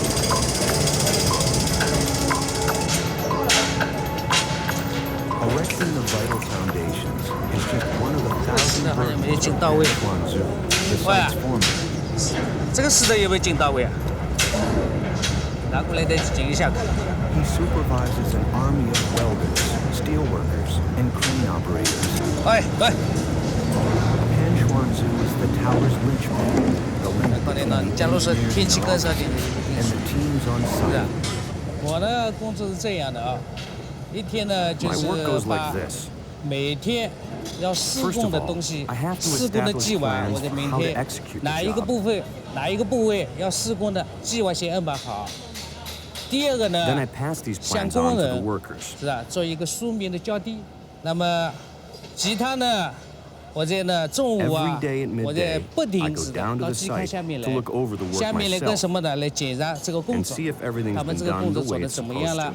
是不是按照这个要求在做？我们现在的工人有500个工人，我们这里的分得很清楚的，一个是那个钢结构的吊装的，钢结构吊装，一个是呢主体结构的一个钢筋工、模工班主任，是不是？ Pan Xuanzhu makes sure the engineers' plans are followed to the letter.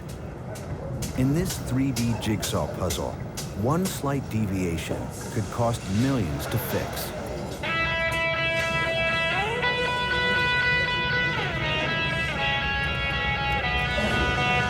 This metal forest will safeguard the foundations against quakes. The ground may shake, but the tower won't budge. It's a labor-intensive part of the building process.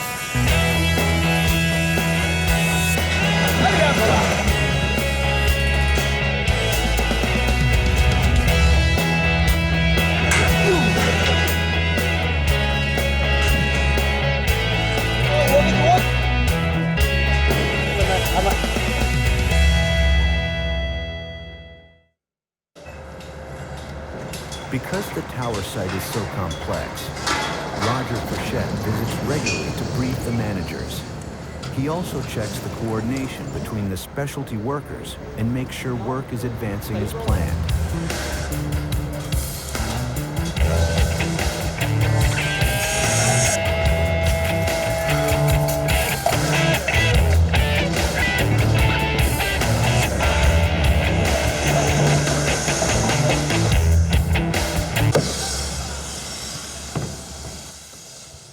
But there's a hiccup, and Roger needs to meet with the local team to fix it.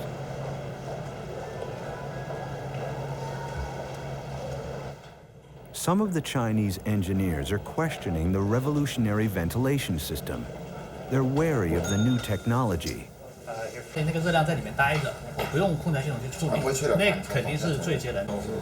It's a classic situation for Roger. he wages a constant battle to change habits in the world of construction, and language complicates every problem. I think this is really important. I think that this is something that we really need to focus on, and I think time is short. Now, one of the real benefits of having a double wall is that we have the ability to isolate that hot air, that energy, and to pull it out of the building. While Roger and his team aspire to revolutionize power consumption, the local engineers prefer their tried and tested methods. But I wanted to make you aware of our concern and why we are concerned about pulling this hot air through the chilled beam. To win them over, Roger must be diplomatic, but firm. A certain quantity of air that has to be rejected. He can't yield if he wants to realize his dream, a building that generates all the energy it needs. No single solution exists. He requires a cocktail of skillful technology and ingenious design. First, the very position of the tower is key to tapping two large sources of energy: the sun and the wind. The tower walls facing the sun are covered in photovoltaic cells, and the tower's aerodynamic shape attracts and accelerates the wind toward its 4 huge turbines.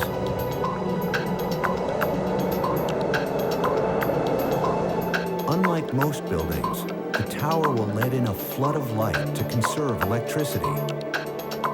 At the same time, a protective layer on the facade will capture excess heat from the sun to keep the interior cool, without relying on energy-guzzling air conditioning. It's this combination of technologies that makes the Pearl River Tower the first of its kind. Roger returns to his office in Chicago and hopes that the local team has fully understood what he has told them. The engineers' qualms have caused delays. The deadline is a mere 18 months away. Although the core of the tower has passed ground level, the basement floors still aren't finished.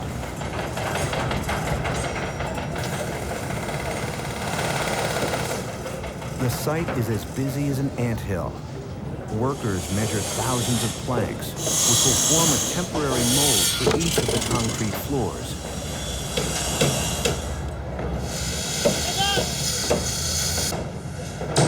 Steelworkers will then construct the metal structure to support the reinforced concrete. A whole floor takes shape, and the process will be repeated 71 times until the tower is complete.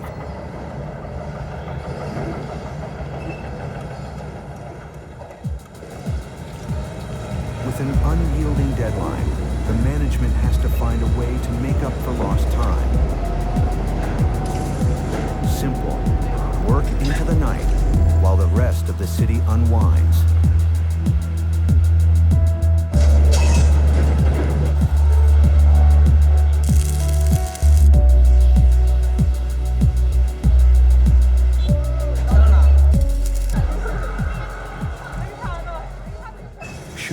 Shang is brought in to get the work back on track.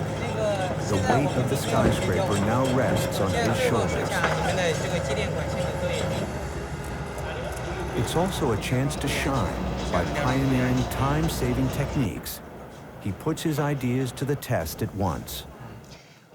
Today, we're mostly working on pouring the concrete in the east zone. It takes about 30 workers. By this evening, we will have poured 1,000 cubic meters of concrete. In the other zones, we're building the metal structure so we can be ready for the concrete there. Xu decides to pour concrete for one vast area rather than pouring it in smaller sections. If it works, he'll save precious time. Xu's move is bold. It allows no room for error.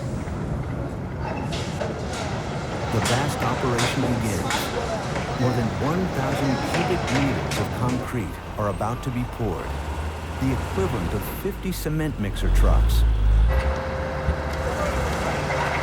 Weeks of sweat will be tested in just minutes. Everyone's gearing up. Tension mounts between the bosses and the workers.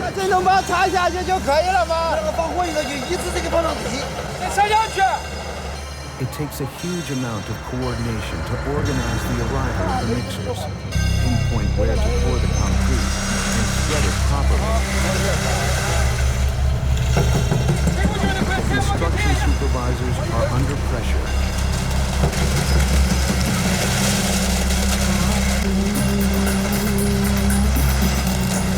The process requires teams of laborers, intense concentration, brute strength, close supervision, and long hours without a break. As each load is pumped in, the floor begins to take shape. If the structure is poorly made, the concrete will pour into the wrong place. Then all work must stop while they make urgent repairs. With a slew of repercussions, workers placed on standby, cement mixers sent back, and a chain reaction of delays across the site. If parts of the steel structure are missing, a weak point will be created that won't be detected once it's covered in concrete.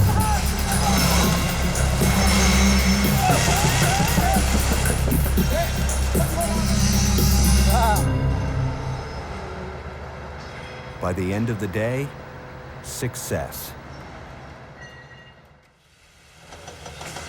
At the other side of the site, teams of steelworkers continue non-stop.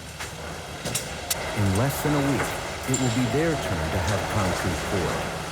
In all, it will take more than 3,000 cement mixer loads to build the tower's foundations. The site managers check all the team's work and study the engineers' plans in detail before giving the orders for the day.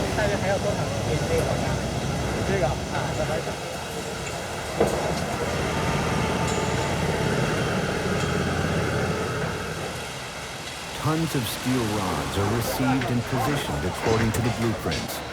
At every step, surveyors watch for the slightest deviation from the plans. The tower is rising above ground, but work continues in the foundations down in the bowels of the building.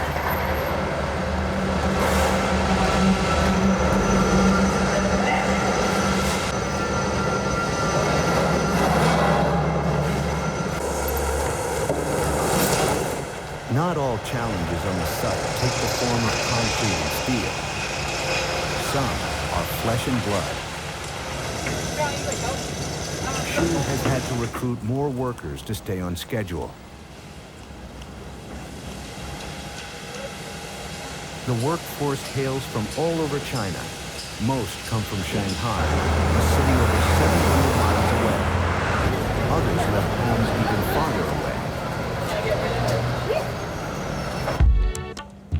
Their lives now revolve around the building site. Co-workers have become family.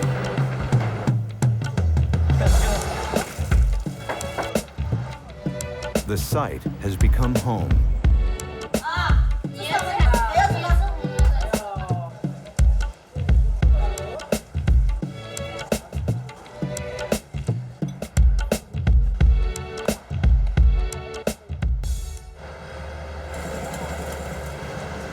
In a vast country like this, there's no common language. China speaks more than 100 dialects. Dozens are spoken here alone.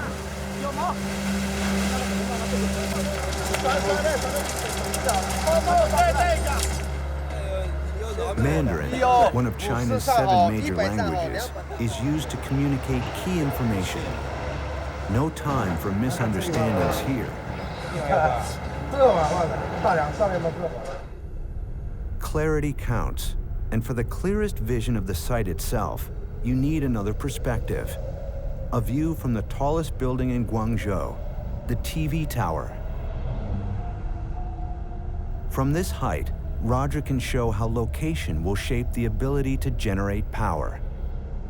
It's very important in the design of the Pearl River Tower that we take into consideration the context, the physical context and the environmental context.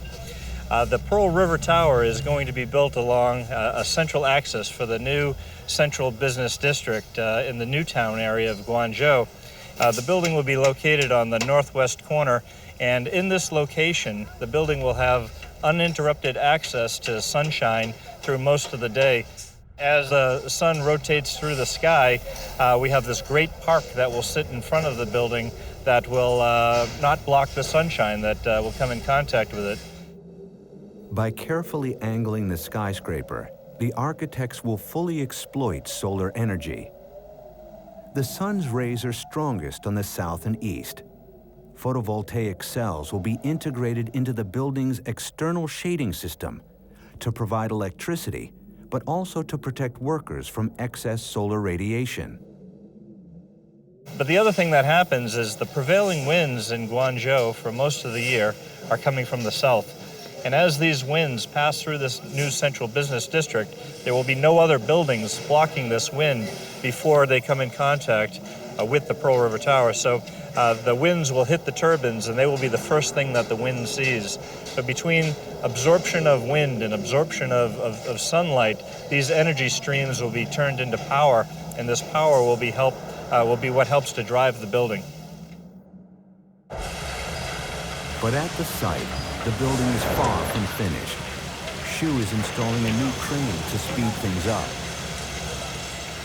昨天我们已经把这一台蓝色的1000吨米的内爬塔吊已经装好。这台塔吊呢，它的最大的起重重量可以达到64吨，能够完全满足我们现在现场周围钢框架柱以及我们钢基、模板等的吊装要求。塔吊昨天已经装好了。 然后呢，现在呢，我们要把这一根大约重约20吨的这一根构件呢，作为试吊的构件。这一根试吊的构件的重量呢，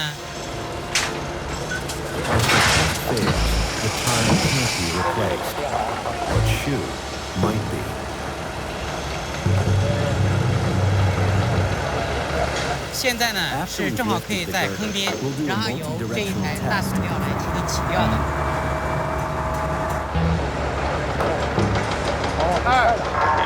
我们就把火门站在中间。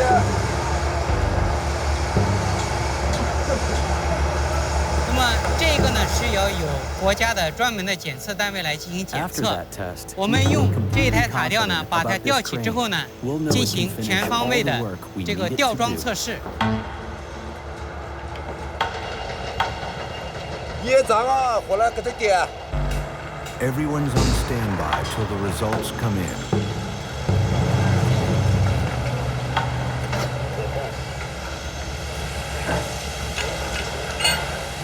The crane passes with flying colors. Now it can start lifting all their loads and make construction fly. Within weeks, the core of the tower reaches 40 meters, 120 feet. To work at these heights takes the construction equivalent of trapeze artists. They're called steeplejacks. They'll erect the steel frame that surrounds the core and supports the extremities of the higher floors. Their best friend, the safety rope.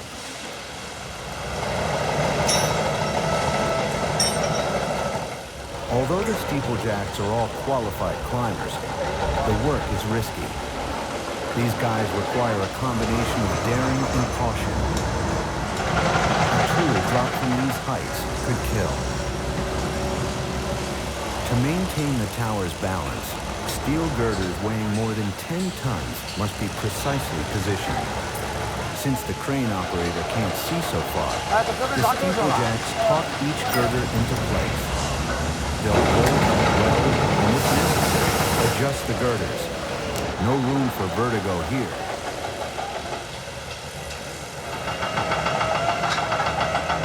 Steeplejacks, steelworkers, concrete. Work has been going full steam for a year now. Next comes a huge step. 现在呢，我们的核心土施工呢已经进入到最关键的时候，就是要组装我们的液压爬模系统了。 Using this system, we'll be able to take away the scaffolding. 这个脚手管构成的外脚手架呢，我们将把它拆掉，把这些管子全部卸掉。This system is the only one of its kind in China. Along with the crane, Xu hopes it will help keep construction on schedule. After all that, we'll be able to do all our work on the core using this automatic system, which is controlled by computers. So from that point, we'll be much more efficient.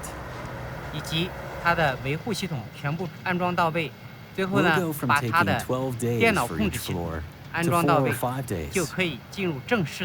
And at that speed, we'll be able to build the core to a height of 300 meters in 8 months as planned. In a nation of 1 billion people, Sheng Xingwan is unique. He's a specialist in this kind of system. So these are the support frames for up there. We'll fix them in place by bolting them. We can also suspend the platform inside the core, where the workers can work and advance on the building of the tower.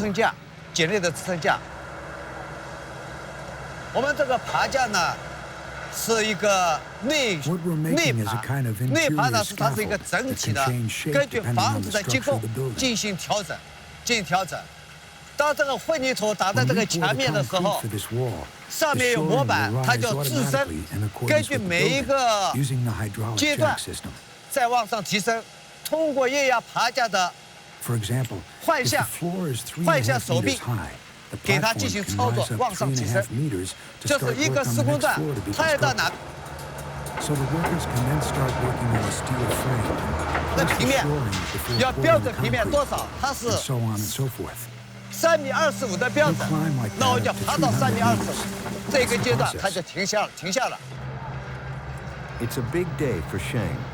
He has to coordinate the installation of all the platforms inside the central core and the blue structures on the outside, so crews can work safely without scaffolding. If all goes well, the backbone of the Pearl River Tower will start to take shape at a meter a day. This Leviathan can manipulate these mammoth components with the precision of a surgeon's scalpel.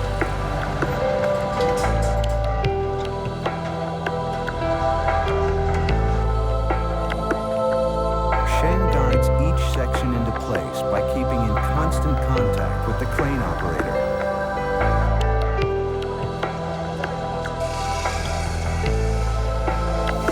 At the same time, teams are assembling the platforms so work can continue as soon as the self-climbing scaffolding is in place.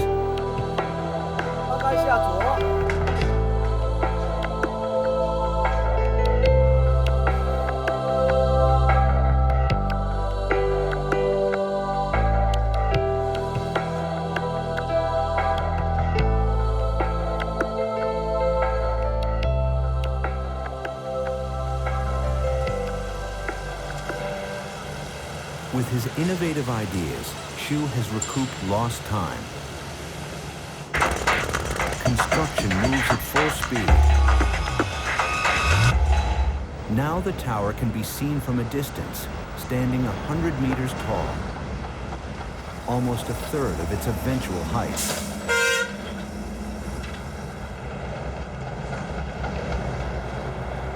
Girder by girder, the skeleton takes shape. As the framework rises, the floors follow close behind. And Xu has more tricks up his sleeve. For the floors, we use a very advanced technique. It's already used in Europe, and we've adapted it and improved it for our local needs. The biggest advantage of this galvanized steel floor is its system with no supports. That means we don't need scaffolding to support it underneath when we pour the concrete. We build right after laying the flooring, so it serves as a supporting form and allows us to eliminate shoring up. Its lateral mooring means there's a close relationship between the steel and the concrete, and the frame can support the weight of the concrete and the people working on it. So the entire operation is efficient, quick, and allows us to work in complete safety.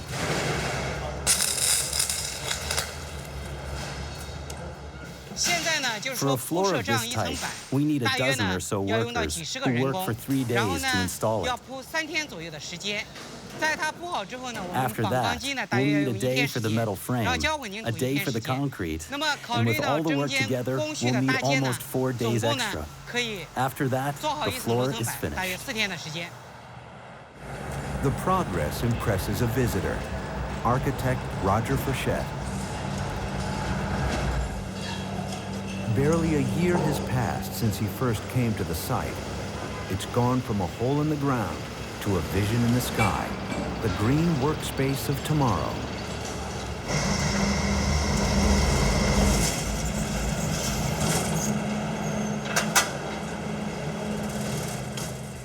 This is what will be a typical office floor within the building.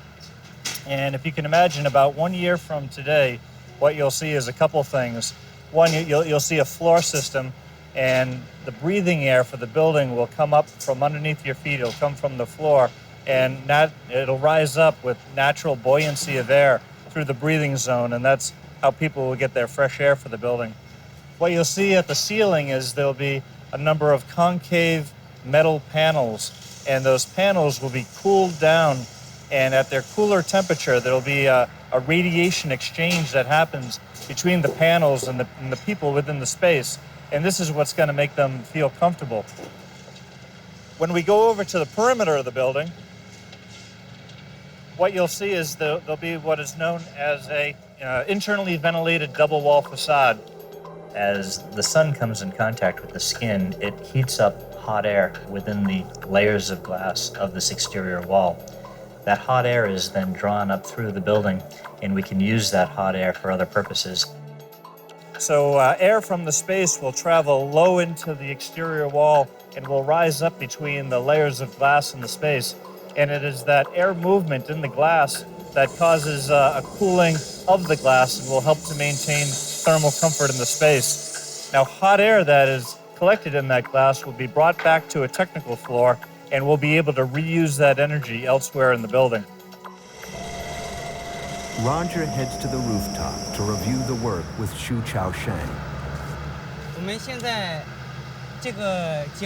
For the moment, we've built up to the 22nd floor. That's where the wind turbine will be placed.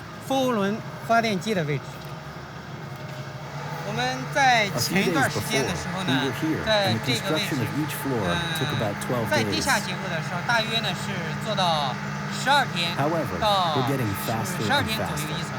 但是出了正负零之后呢，就做的速度 Having 越 built 来越 10 快了。 floors, 那么 we can 在 now build 大 a 约超 floor 过 in 10层 2以后 days.，我们的结构速度基本上以3天一层的速 So 度 we're very 做到了 confident 这 about 个 finishing 这 the 现在 work 的这 at 个 the 标 end 高 of the year. 所以呢，整个我们是非常有信心到今年年底封顶的。那么这个结构物到顶之 This 后， building 在 will be 整 one 个 of 的 the 这 4 条中轴 highest 线上 buildings with 和 the 后边 TV 的电 tower 视塔、 behind 西塔， and the 还有 Chongqing 那 Square 边 over 的这 there. 个中信广场，就构成这一条线上最高的4座建筑了。 Where we are right now, the first mechanical level starts about 1 floor above us, and it's at that mechanical level that we'll have the wind turbines. Yeah. You know, it's quite nice. When we were down on the ground, you couldn't feel any wind at all, but now you're up here, there's a nice breeze, you know, so I'm very excited. I think when these turbines are in place, they'll really do a good job. They'll be able to generate a lot of power. But how do you insert a wind turbine, a notorious source of vibration and noise, inside an office building? Roger and his team had to go to Finland to find a solution. In this Scandinavian country, where the sun appears for only half the year, inhabitants have tapped an alternative source of clean energy.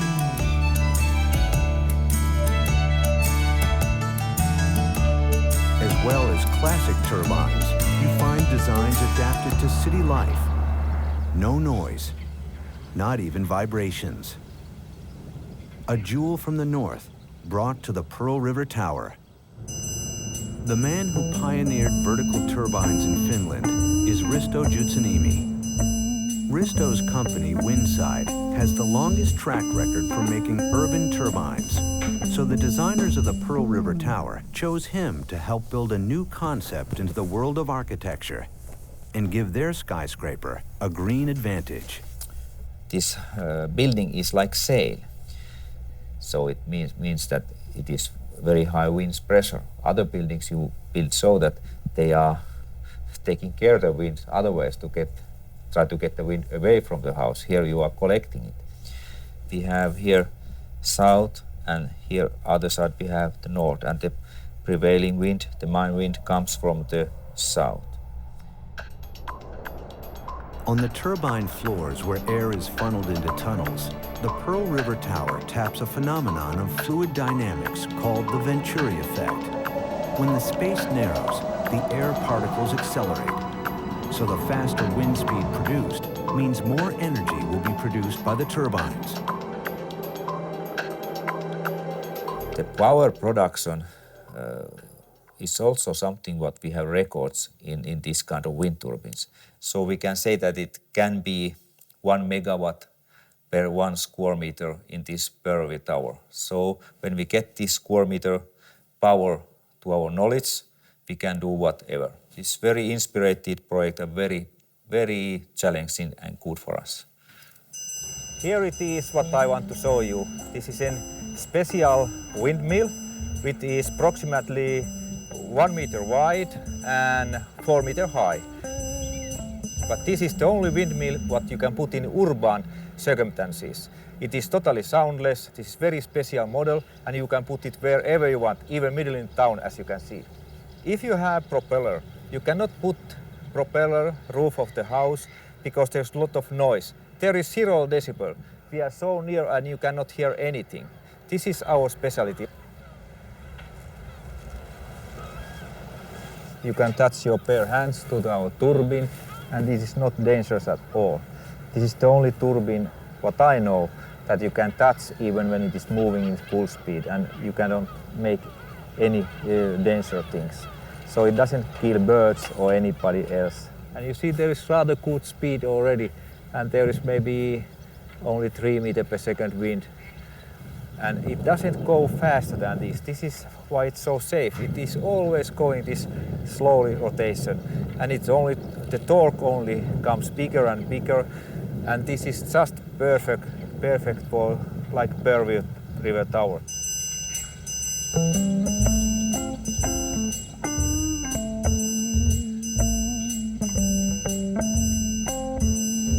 The University of Vaasa is known for its research into electronics. Risto has made this his test lab. With his colleagues, he's working on a system to monitor his turbines remotely. He can check wind speed, wind direction, and power output, and use a webcam to spot problems. Risto needs all this data to keep improving the system he created and to replicate this model at the Pearl River Tower. This is what we try to do in China. We have 4 turbines and we have 4 monitors, and we can look from here what happens and what is the production in China. I think this can to be very beautiful cooperation with the university in the future. At the building site, the floor that houses the turbines is about to be constructed. Here, the facade narrows down to the floor where the turbines will be installed.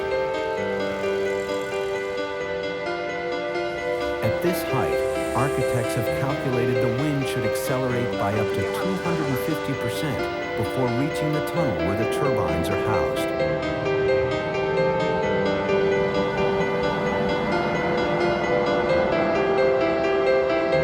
The curve is created using custom-shaped girders, perfect for the turbines, but a nightmare for the construction teams.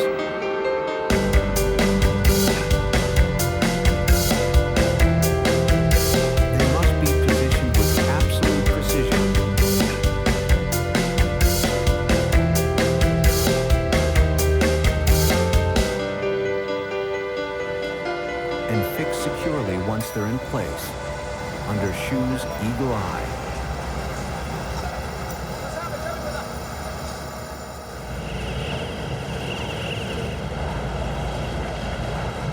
The last big girder for the turbine floor arrives. As with the others, just getting it off the ground is a headache.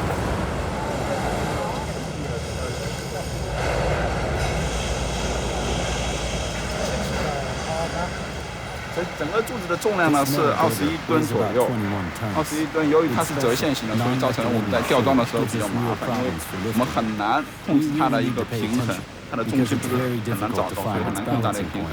所以你看到工人在控制的时候是比较麻烦。It's a dicey operation.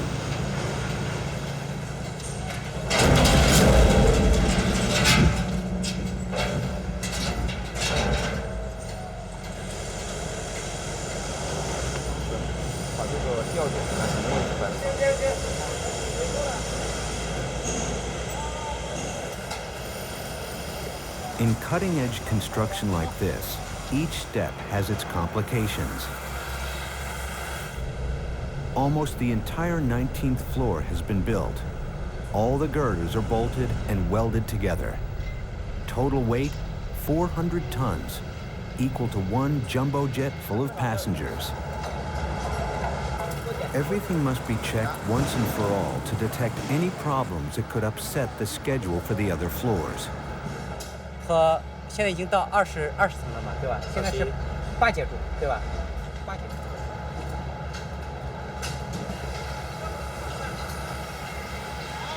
现在呢，我们已经 Now we are lifting the girders for the construction of the 19th and 20th floors. 我们用这个 CSL 1000的塔吊，1000吨米的塔吊呢，然后呢，这个高墙楼在一转。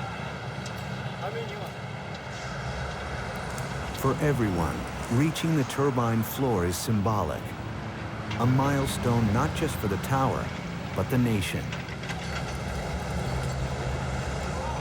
Engineers, foremen, workers. Everyone is working full out so the Pearl River Tower is completed before the Asian Games in Guangzhou. Whether they finish on time, they hope to meet a far bigger goal, planting China's first seed of clean energy. This tower is the first real ecological building in China. It's the first time that a skyscraper has brought together 11 ecological technologies that allow us to reduce our energy consumption. So the ecological skyscraper is exactly what the Chinese government is aiming for. In fact, at the moment, the current government wants to move more and more towards new technology and clean energy. 第二个，像这种环保型的、均能的房子，是不是？我觉得呢，我确实也感觉到比较适合，很适合的做这种项目。我想应该的吧，因为现在呢，全球都在关注都在关注环境保护这一块。我觉得这个房子呢，包括这种业主建设单位，他们的理念也是比较好的。从设计上面呢，这个意识也好。The Pearl River Tower, I think, represents a big step forward in the science of sustainable buildings. And we're hoping that it's something that others will study and will learn from and then will carry forward. Even unfinished, the Pearl River Tower marks a new era in architecture, when concrete, steel, and glass will all share the same color, green.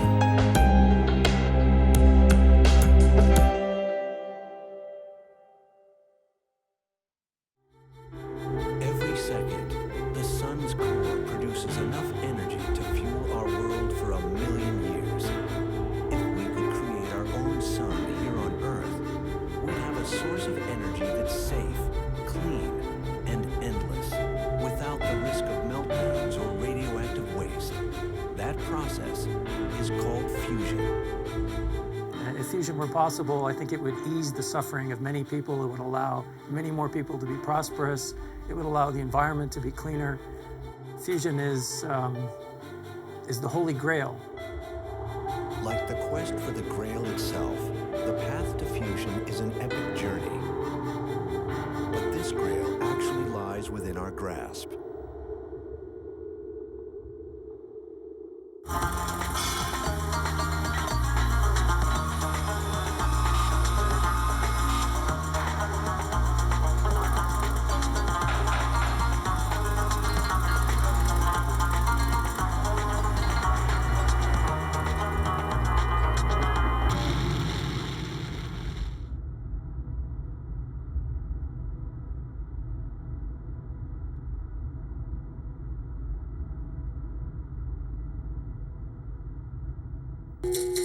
In a world running out of fuel, the world's best engineers are figuring out how to power our cities using some ingenious methods.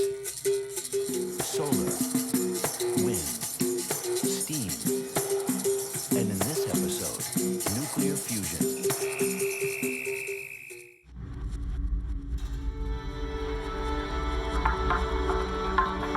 In this lab, scientists are playing God, trying to create another sun. Yeah, it's a passion that's just taken hold of me. I can't explain why. It's just the thought of recreating a star in the laboratory excites me. It occupies my work life, and at night I have ideas on how to do it better. Good thing John stays awake thinking about power, because our planet is guzzling energy. In 40 years, the world's population should grow by 50% to reach 9 billion people. But energy demand will triple as the third world industrializes. More people will compete for the same amount of water, and the shortage will require huge desalination plants, consuming even more power.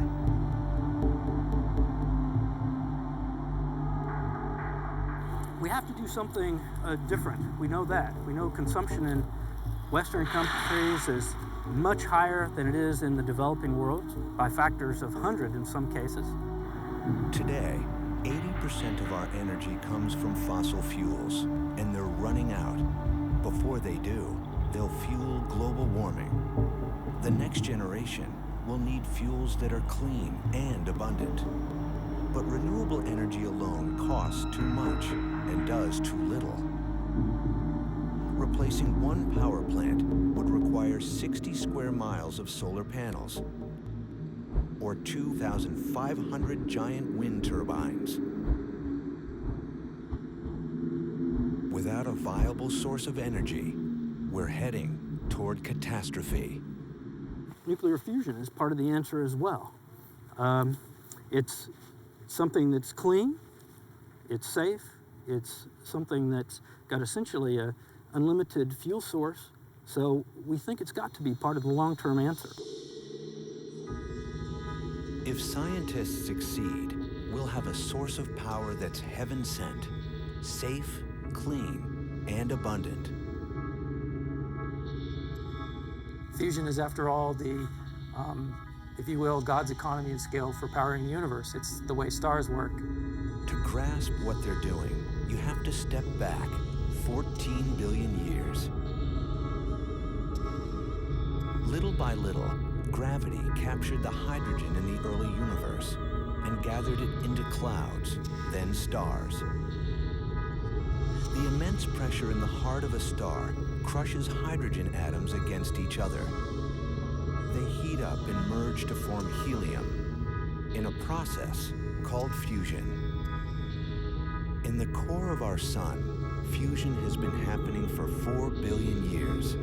Every second, 600 million tons of hydrogen are turned into helium, enough to power the whole Earth for 1 million years.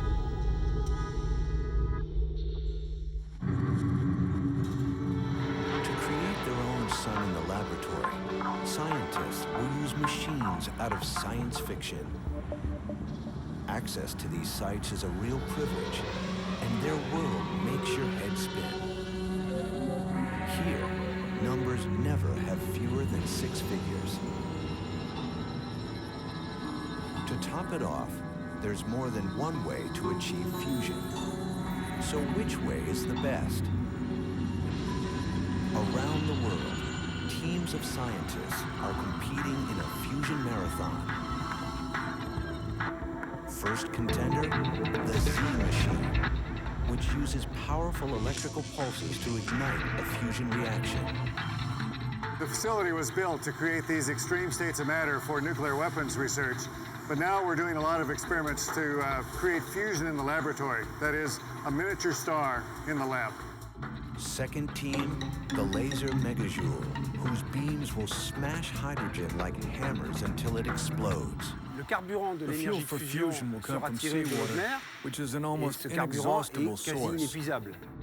And last but not least, ITER, a futuristic boiler that will house a continuous fusion combustion within a magnetic cage shaped like a ring.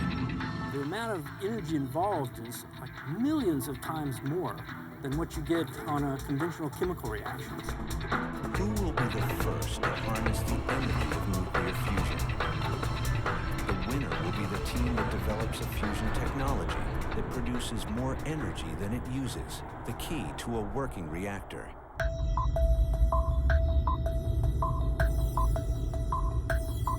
One team begins by building its own lab in the south of France. And they start with a bang. An entire hill is leveled to make room for ITER, the next generation of experimental reactor.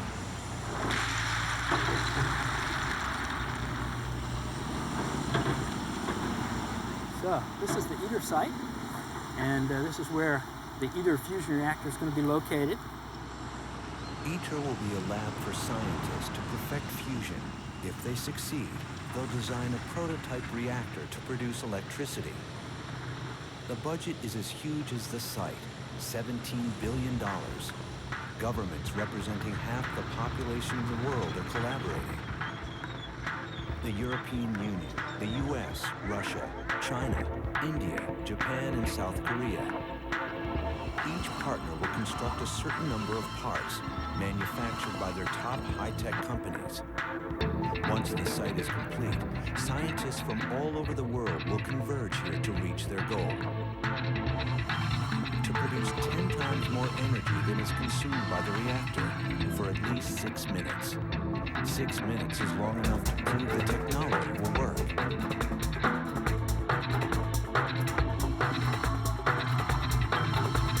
The reactor chamber will be 10 times bigger than any experimental fusion device yet built.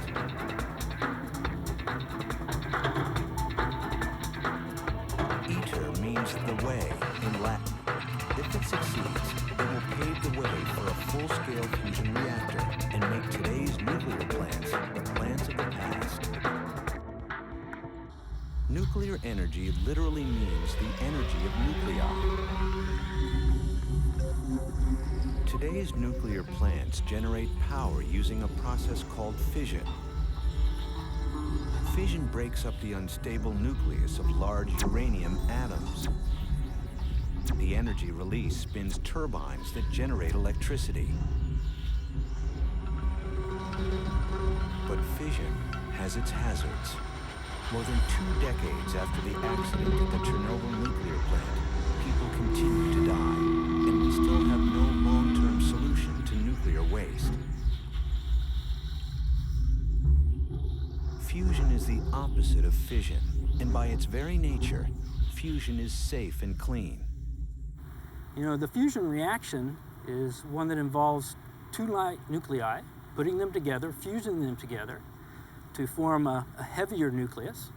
And in the process, according to Einstein's equation, E equals mc squared, a large amount of energy is given off. 1 gram of fusion fuel equals the energy of 8 tons of gasoline, enough power for an average car to drive around the world 3 times. But there's a catch. Fusion occurs only at high temperatures, very high.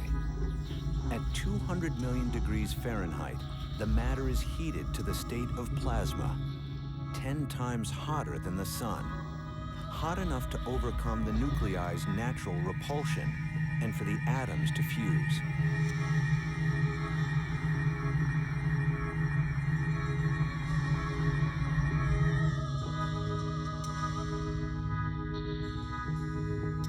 The ideal atoms come from 2 kinds of hydrogen, deuterium and tritium. Deuterium is endless. It's found in seawater. Tritium comes from lithium, a metal found in the Earth's crust and the oceans. And we have enough to last for hundreds of thousands of years. The fuel is very available. You know, the analogy we like to talk about, the comparison is, if you take the deuterium in a bathtub full of water and combine with that the lithium in a laptop computer battery, there's enough energy there to provide the energy needs for an average person for 30 years. It's phenomenal. It's very safe. We have a plasma that's contained in a magnetic field, and if this plasma gets just a little off of ideal conditions, the process stops. So having some unsafe runaway condition is impossible.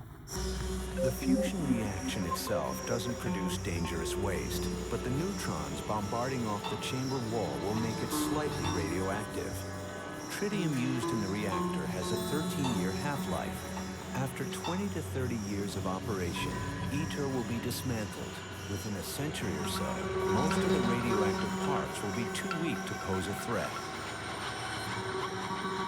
ITER has these high sides: clean, safe, available fuel, essentially unlimited fuel source. So that's the reason I'm here. It's the reason I've got 300 colleagues in the office building a kilometer behind you, all working to make this happen. Next to the construction site for ITER is the Tor Super Tokamak, ITER's forerunner. What happens here will happen inside ITER, but on a much bigger scale. Tokamak is shorthand for a Russian phrase meaning toroidal chamber with magnetic coils. Donc là, ça nous permet quand même de monter à des températures de 100 millions de degrés. Et c'est ce qui permet d'atteindre les conditions requises pour la fusion.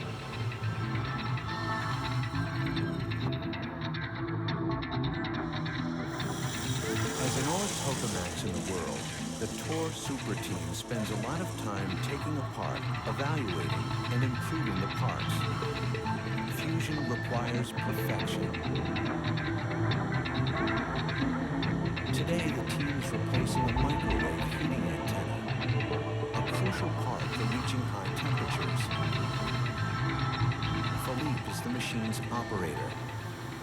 Il faut savoir que dans ITER, le design n'est pas complètement figé. Donc là, on est en train d'installer une antenne de chauffage hybride qui doit permettre dans ITER d'offrir de nouvelles options pour chauffer le plasma et pour rallonger la durée des décharges. Serge has been using the machine for over 20 years. He witnessed its construction and knows every detail. To supervise this delicate move, he has rehearsed with his team all morning. You're bumping against the slides, see? Faut savoir, sur un tokamak, la place est utilisée complètement. Donc s'il y avait eu un espace vide, on aurait installé quelque chose, un système de mesure ou quoi que ce soit. Donc tout est utilisé à 100%. Donc de toute façon, il y a très peu de place pour installer des systèmes. Tout rentre au millimètre. 6 tons, 6 meters long, bristling with metal parts. Each piece is custom made and the result of years of research. One misstep could leave a very expensive scratch. Hop, hop, hop, hop, ça bouge de trop, ça. It's okay. C'est rien, c'est rien, c'est rien. It's okay. Oui. Yes. Stop. Je la tiens plus, moi, là. Tourner l'arrière dans quel sens? On n'explique pas ce qu'il faut faire, une vidéo ça touche.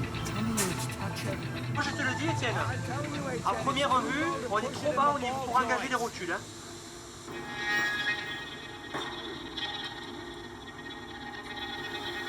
Il y a une pièce d'appui qu'il faut réusiner un petit peu, mais ça nous fait perdre 2 heures.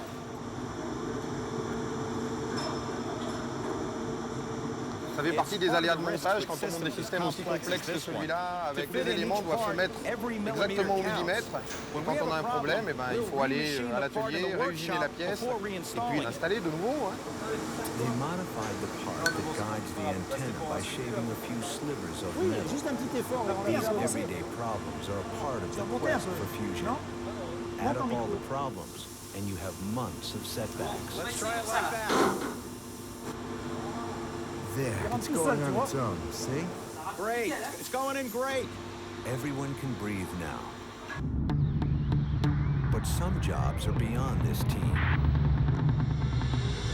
Radiation, extreme vacuums, and high temperatures make a tokamak impossible to enter once it's running. To maintain this chamber will take a robot.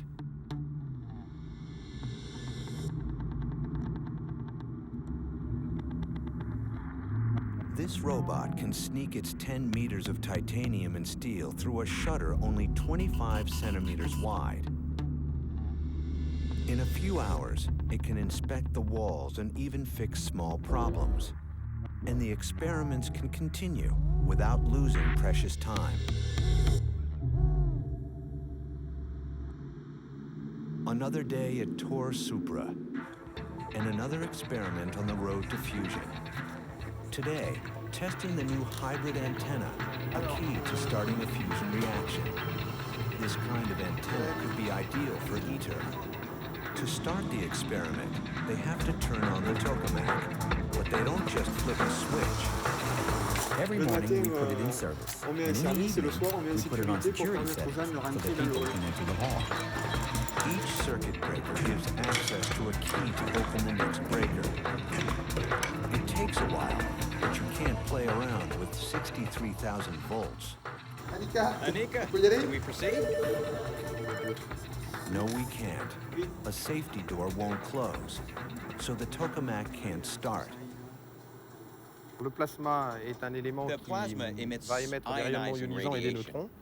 Et il est absolument interdit par mesure de sécurité à toute personne de rester dans le hall expérimental. Sinon, elle prendrait un sérieux coup de soleil ou même pourrait prendre des doses mortelles de rayonnement. On rigole pas avec la sécurité ici. Première des opérations, c'est assurer le bon fonctionnement de la porte lourde.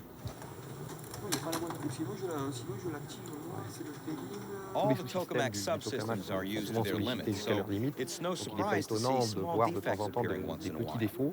And we have to make repairs quickly so we can continue the experiments. This is something we won't be able to do once we have the reactor. We don't want to stop the reactor to repair the system.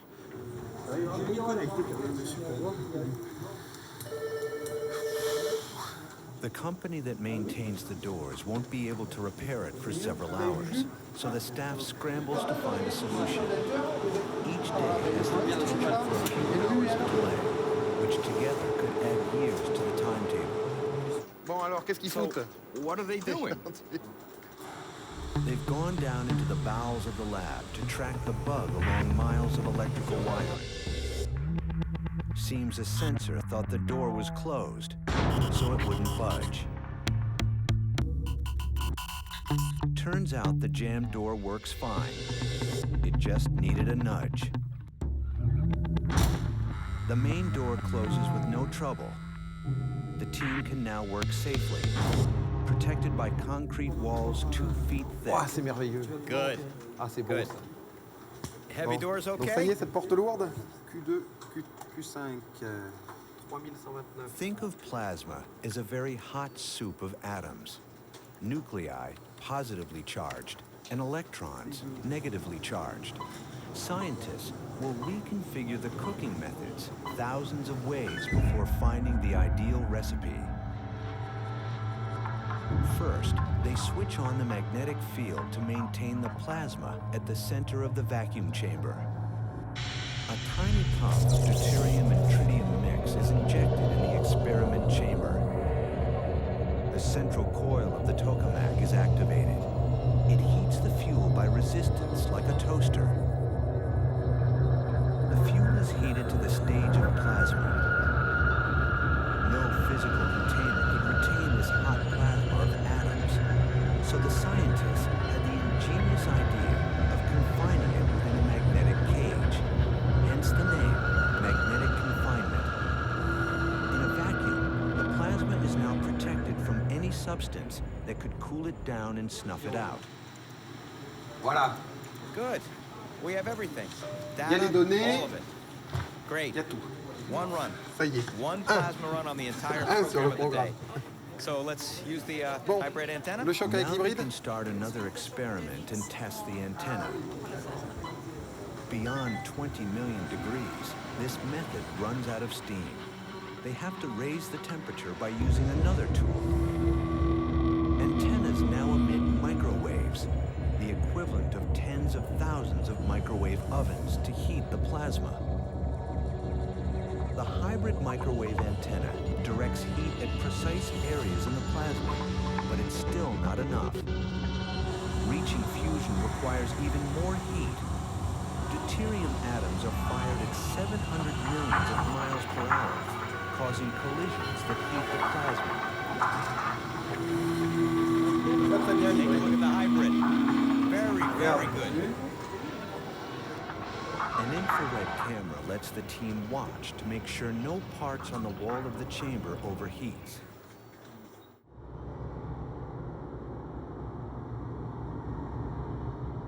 Today's machines can create only sparse fusion reactions. To make it work, we need a reactor 10 times bigger, thus the need for ITER. Within 2 decades, scientists at ITER hope to perfect the recipe for fusion and produce more energy than is consumed.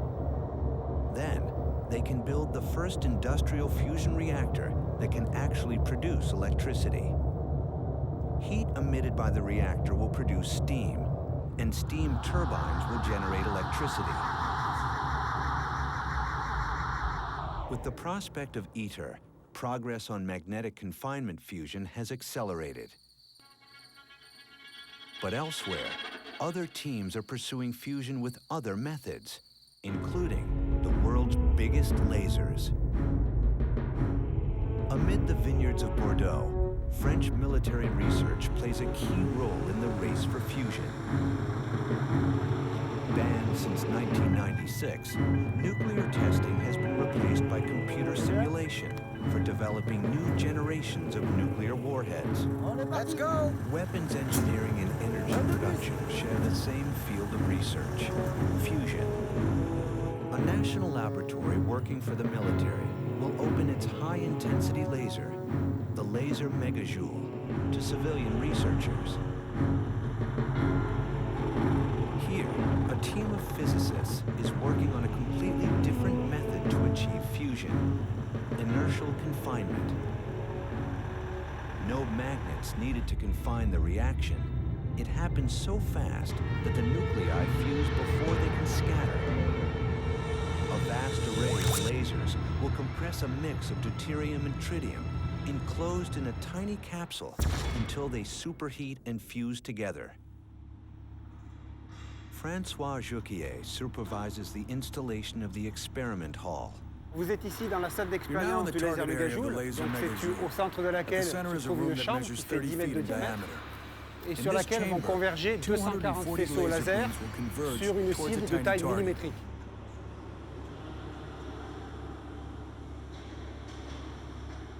Les expériences qu'on va réaliser dans cette chambre permettront d'atteindre la combustion thermonucléaire. Ce sera la première étape pour réaliser ce qu'on appelle l'énergie par fusion inertielle, c'est-à-dire produire de l'électricité à partir d'une source inépuisable qui est l'eau de mer, dans laquelle on va tirer le carburant pour faire cette fusion par confinement inertiel. To shelter the laser array and its scientific equipment requires a building that would cover 9 football fields.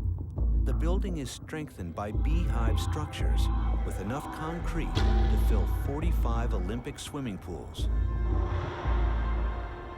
The temperature can't vary by more than 1 degree Fahrenheit to avoid deformities caused by the equipment expanding. And in the middle of that huge building, work happens on a microscopic scale. Accuracy is paramount. To be perfectly targeted by the lasers, the fuel capsule must be precisely positioned within 50 microns, the thickness of a human hair. Along a 100-kilometer optical fiber network, the command computer will have to control 2,000 video cameras and 10,000 motion controllers and synchronize 9,000 elements, some at 1/100th of a billionth of a second. Quand on réussit finalement à travailler pendant plusieurs mois, voire plusieurs années sur un projet et qu'on commence à voir le premier jalon important franchi, c'est vrai que c'est un grand moment de ma vie scientifique. The laser requires certain lenses made of synthetic crystal, which engineers must grow themselves.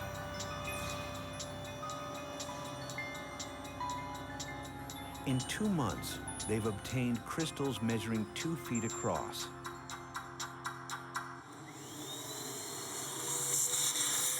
So success depends on scientists as well as janitors. From construction to operation, everything must be spotless.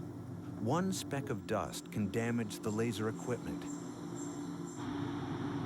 After a thorough cleaning, this part is about to be installed in the laser bay.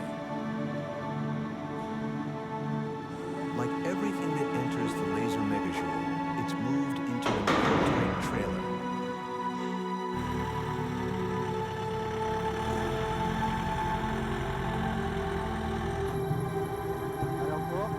Hey, backwards. 1 meter. Stop.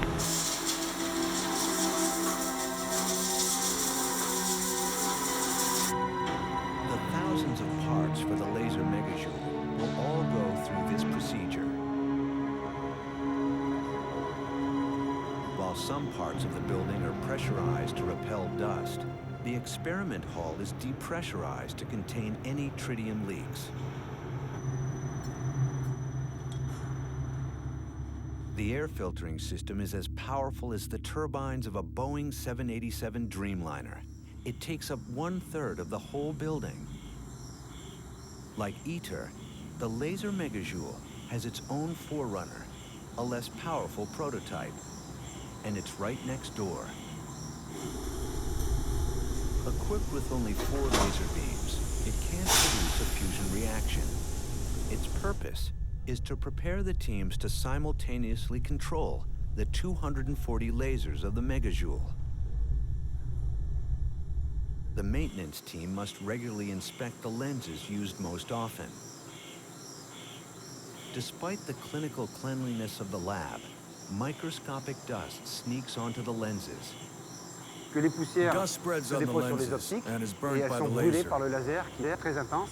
Vu le coût des This optiques, damages il the est évident qu'on lenses. cherche à éviter au maximum les Given the poussières. cost of these D'où lenses, it's obvious we try to avoid dust as much as qui possible. permettent d'assurer un That's why nombre we de have these particules different clean extrêmement rooms. réduit à l'intérieur de l'amplification. Donc là, le véhicule qui contient Here, the la cassette lenses qui a été removed from a enlevée laser de la chaîne amplifier laser are brought to est a acheminé clean vers room une to salle be blanche overhauled. dans laquelle on assurera sa maintenance. Ready to lift. Donc il n'y a pas de rupture de la chain chaîne de has not propreté. been broken. On était extrêmement The propre dans amplifier was l'amplificateur. extremely On est passé clean. dans un VTT We went qui through est a très card propre which aussi. is also Et very donc on passe clean. dans une salle And qui a le même finally, we niveau go de into a propreté room que la that is cassette. as clean Donc as elle the plates sera cassette nettoyée itself. et reconditionnée. There, it will be cleaned and reconditioned.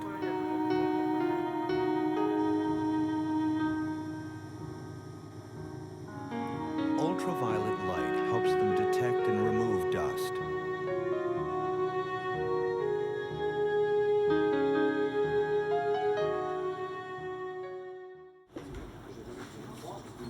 Experiments go on by the thousands. Today, an alignment shot to perfect the laser's accuracy. Securing room D5 and D9 to prepare a shot.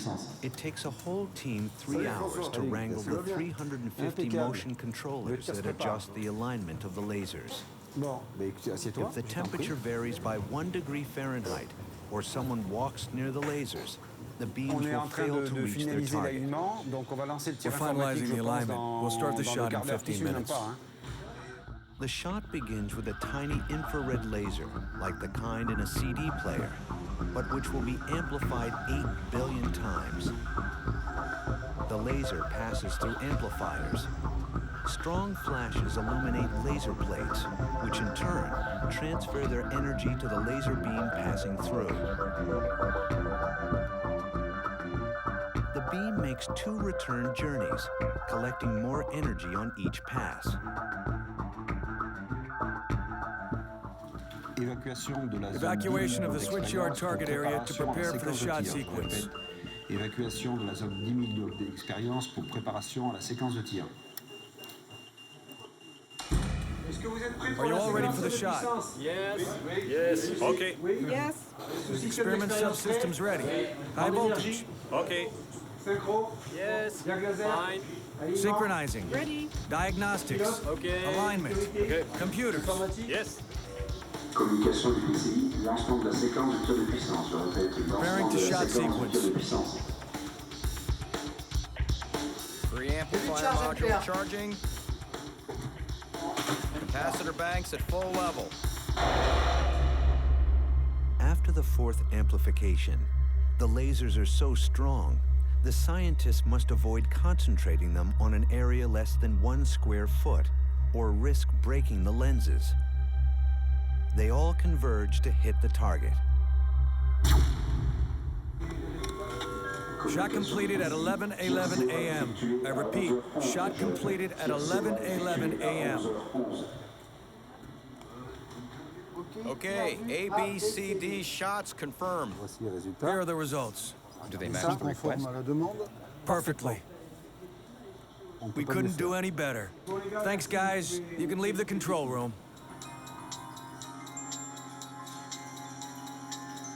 Bullseye.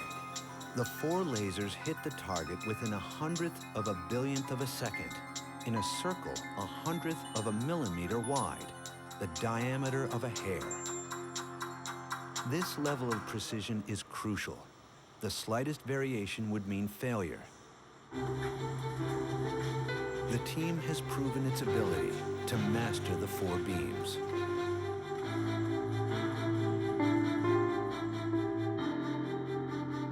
When the laser megajoule is at last completed, the scientists will have to try and control 240 lasers simultaneously, unleashing 60 times more power, enough to reach fusion.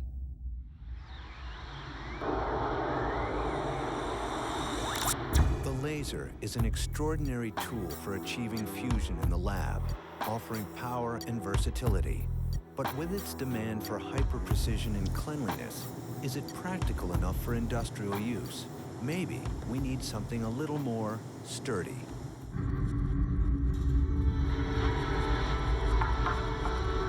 In the American West, scientists are exploring the frontier of nuclear power, not far from Area 51. Welcome to the Mecca of American military research, Sandia Laboratories in Albuquerque, New Mexico. Here, the U.S. Army conducts micro-simulations of atomic explosions. The terrace is a nice place for coffee.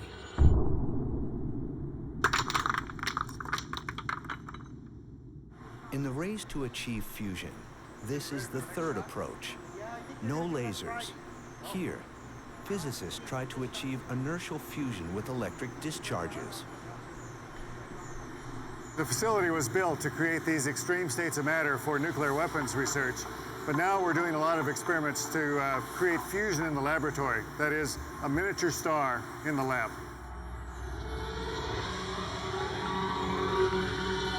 Over the last year, we have again refurbished it, basically replacing the entire machine to increase the energy by a factor of 2. What we hope to do with this is create conditions that are even closer to what's required to create net energy gain in the laboratory.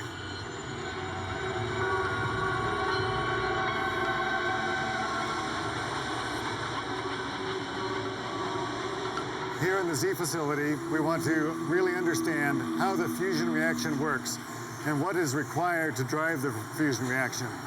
The purpose of the Z machine is to create very extreme states of matter, very high temperatures, and very high pressures of matter. The way we do that is store electrical energy in capacitors, discharge it on a very short time, so at the center of the machine, we deliver very high currents at very high voltage to make these very high temperatures and very high pressures. We do that ultimately to make fusion conditions in the laboratory. During a thunderstorm, static electricity stores up in clouds until it suddenly discharges in the form of lightning. The Z machine shot works the same way, but delivers 1,000 times more energy, 20,000 times faster.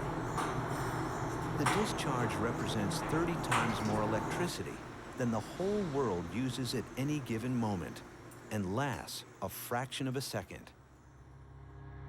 The Z machine funnels the energy in time and space to create a violent shock wave, which compresses a fusion fuel capsule. The target is surrounded by a small cage of tungsten wires, 1/10 as thick as a human hair. When the current passes through the filaments, they instantly vaporize. forming a hollow column of plasma surrounded by a very powerful magnetic field. Squeezed by this magnetic field, the column of plasma implodes. It slams the fuel capsule at the terminal velocity of 500,000 miles per hour. The nuclei fuse, releasing a huge quantity of energy, the tiny fragment of a star to be harvested. What I'm showing here is a demonstration of what needs to be achieved to do fusion energy with inertial fusion. This represents a compression of a factor of 30 to 1 in diameter from the size of the basketball to the size of this fusion capsule. And in doing that, you're going to increase the density by about a factor of 1,000, from solid density to 1,000 times greater than solid density. What's been demonstrated already in ZPIDGE facilities is a compression ratio of 15 or 20 to 1. Not enough to start a reaction, but the big challenge is achieving perfect compression. In order to achieve ignition, one has to compress perfectly, symmetrically. And you can see, in fact, when I tried to do it just with my two hands here, that we have some bulges. So now we compress the capsule like a pancake. This would not work. Now we compress the capsule like an American football or an egg. This would not work. The capsule has to be compressed perfectly, symmetrically, within 1% of a perfect sphere. And this is the difficulty. There's no computer fast enough to simulate all that's happening in these targets. And so we have to make simplifying assumptions. And not all those assumptions are right, and they can lead to errors. And so it's only by gathering data of what's really happening in the Z machine and comparing it to our simulations can we uncover the truth. Looking inside the target at the critical moment would help refine their work. But the experiment chamber is sealed for safety. In the next building, Sandia Labs has built a giant camera named the Z beamlet laser. It's like trying to look at the sun and see what's happening on the inside of the sun without being blinded. So we need a very bright source of X-rays, and this laser system enables us to create that burst of light to create a shadow of what's happening inside the Z machine. And so we use the laser to backlight what's happening in the inside of the Z machine. As the shot is being prepared, the Z beamlet laser team gets ready to take a picture. Okay, I'll sit on this side. Tips Building 986, operations will shortly be sweeping the high bay and target bay for a full system shot. All personnel, please evacuate both bays at this time. Thank you.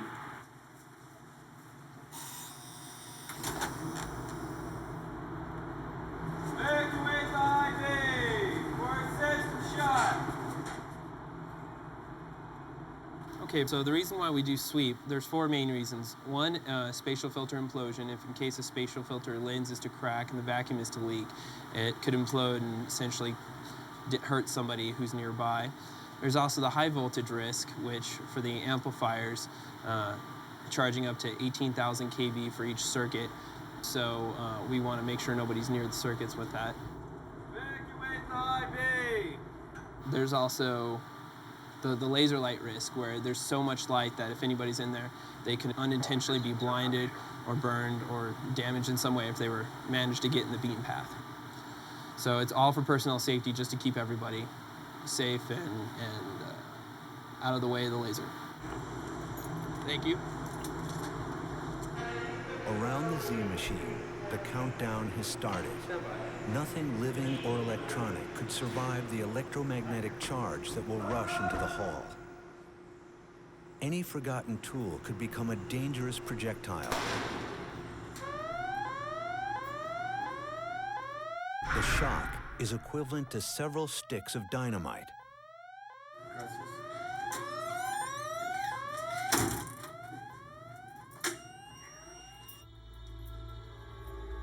The high bay has been cleared. Everyone is safe inside the electrically insulated bunker, waiting for the experiment to start.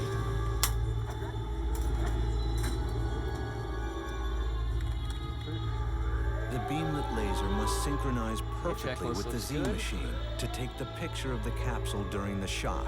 Masdar looks good. ZBL? Yes, sir. Are you ready? We are ready for you to arm. Okay, gas is on. High voltage is on. That looks good to me. Attention building 983, Z is preparing the fire. Starting ZBL countdown T-minus 130. Please start the shot clock. Charging the LTS 100 and the Marxes. Shot clock started.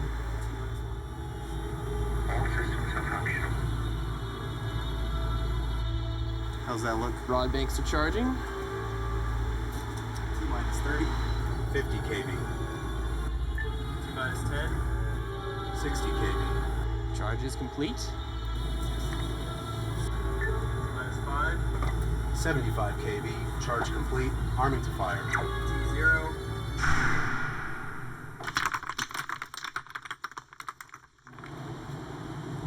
The shock wave can be felt across the entire base. That looks good. Thank you, guys. All right, let's go get our data. The shot is a success.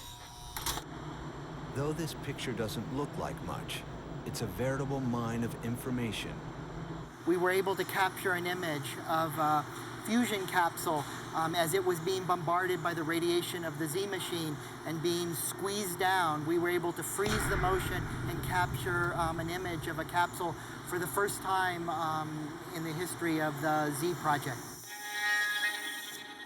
It's still slow going. The machine can fire only once a day. Obviously, not enough for a power plant. Bill, how's it coming? But in this hangar next to his lab, Michael Mazarakis and his team aim to improve the technology of the Z machine for commercial use. Looks pretty nice. They've perfected a simple and reliable Russian invention. Like a machine gun, it can fire repeatedly, taking the Z machine a step further towards an operational power plant. This is going to be the building block for our future inertial fusion energy power plant. It's modular too, so you can make any energy you want, any size of power plant, just by adding more components. We envision the first plant to need about 5,000 of these devices. That would allow economies of scale in the fabrication of components for the power plant. A Russian plane on an American Air Force base? Who would have guessed? Michael Mazarakis waits impatiently for the delivery of the device to improve the Z machine. Collaboration between Russian and American scientists actually goes back to the 1960s, in the midst of the Cold War. While the American and Russian presidents were just a step away from using atomic bombs, the scientists were hoping to advance their research, and for that, they need to present the results to the scrutiny of their peers. It's not every day that a leading physicist helps unload a plane, but Michael would have carried everything to his lab himself if he had to.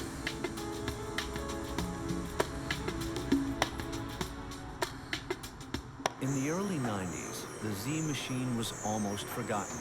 Suddenly, it's made a remarkable comeback. 20 years ago, we were really viewed to be the dark horse in the race for fusion.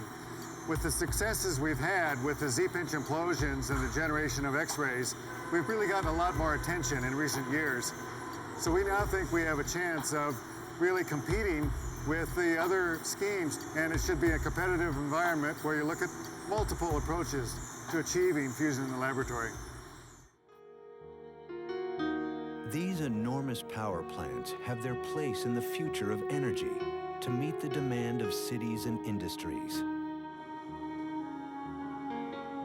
Over time, the plants will improve in output while shrinking in size, just like computers. Teams of visionaries competing, but also devoting their lives to a common quest. Scientists using the different schemes to achieve fusion. Inertial confinement fusion with lasers, magnetic confinement fusion, and the Z-pinch. These three paths come together in a conference where people share a lot of information. So we can speak of stimulation rather than competition between the teams.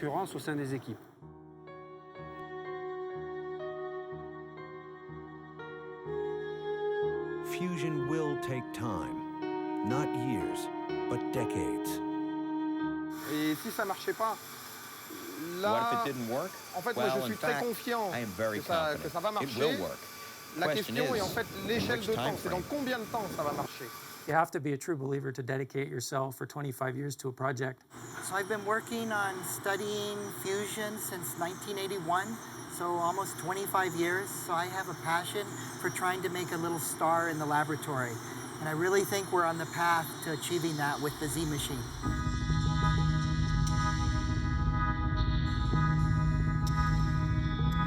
ITER, the laser megajoule, and the Z machine. One of them will cross the finish line. Industrial reactors will follow. And a child born today should witness fusion power by 2070. Till then, today's generation has a challenge to conserve today's fuel as a bridge to the future.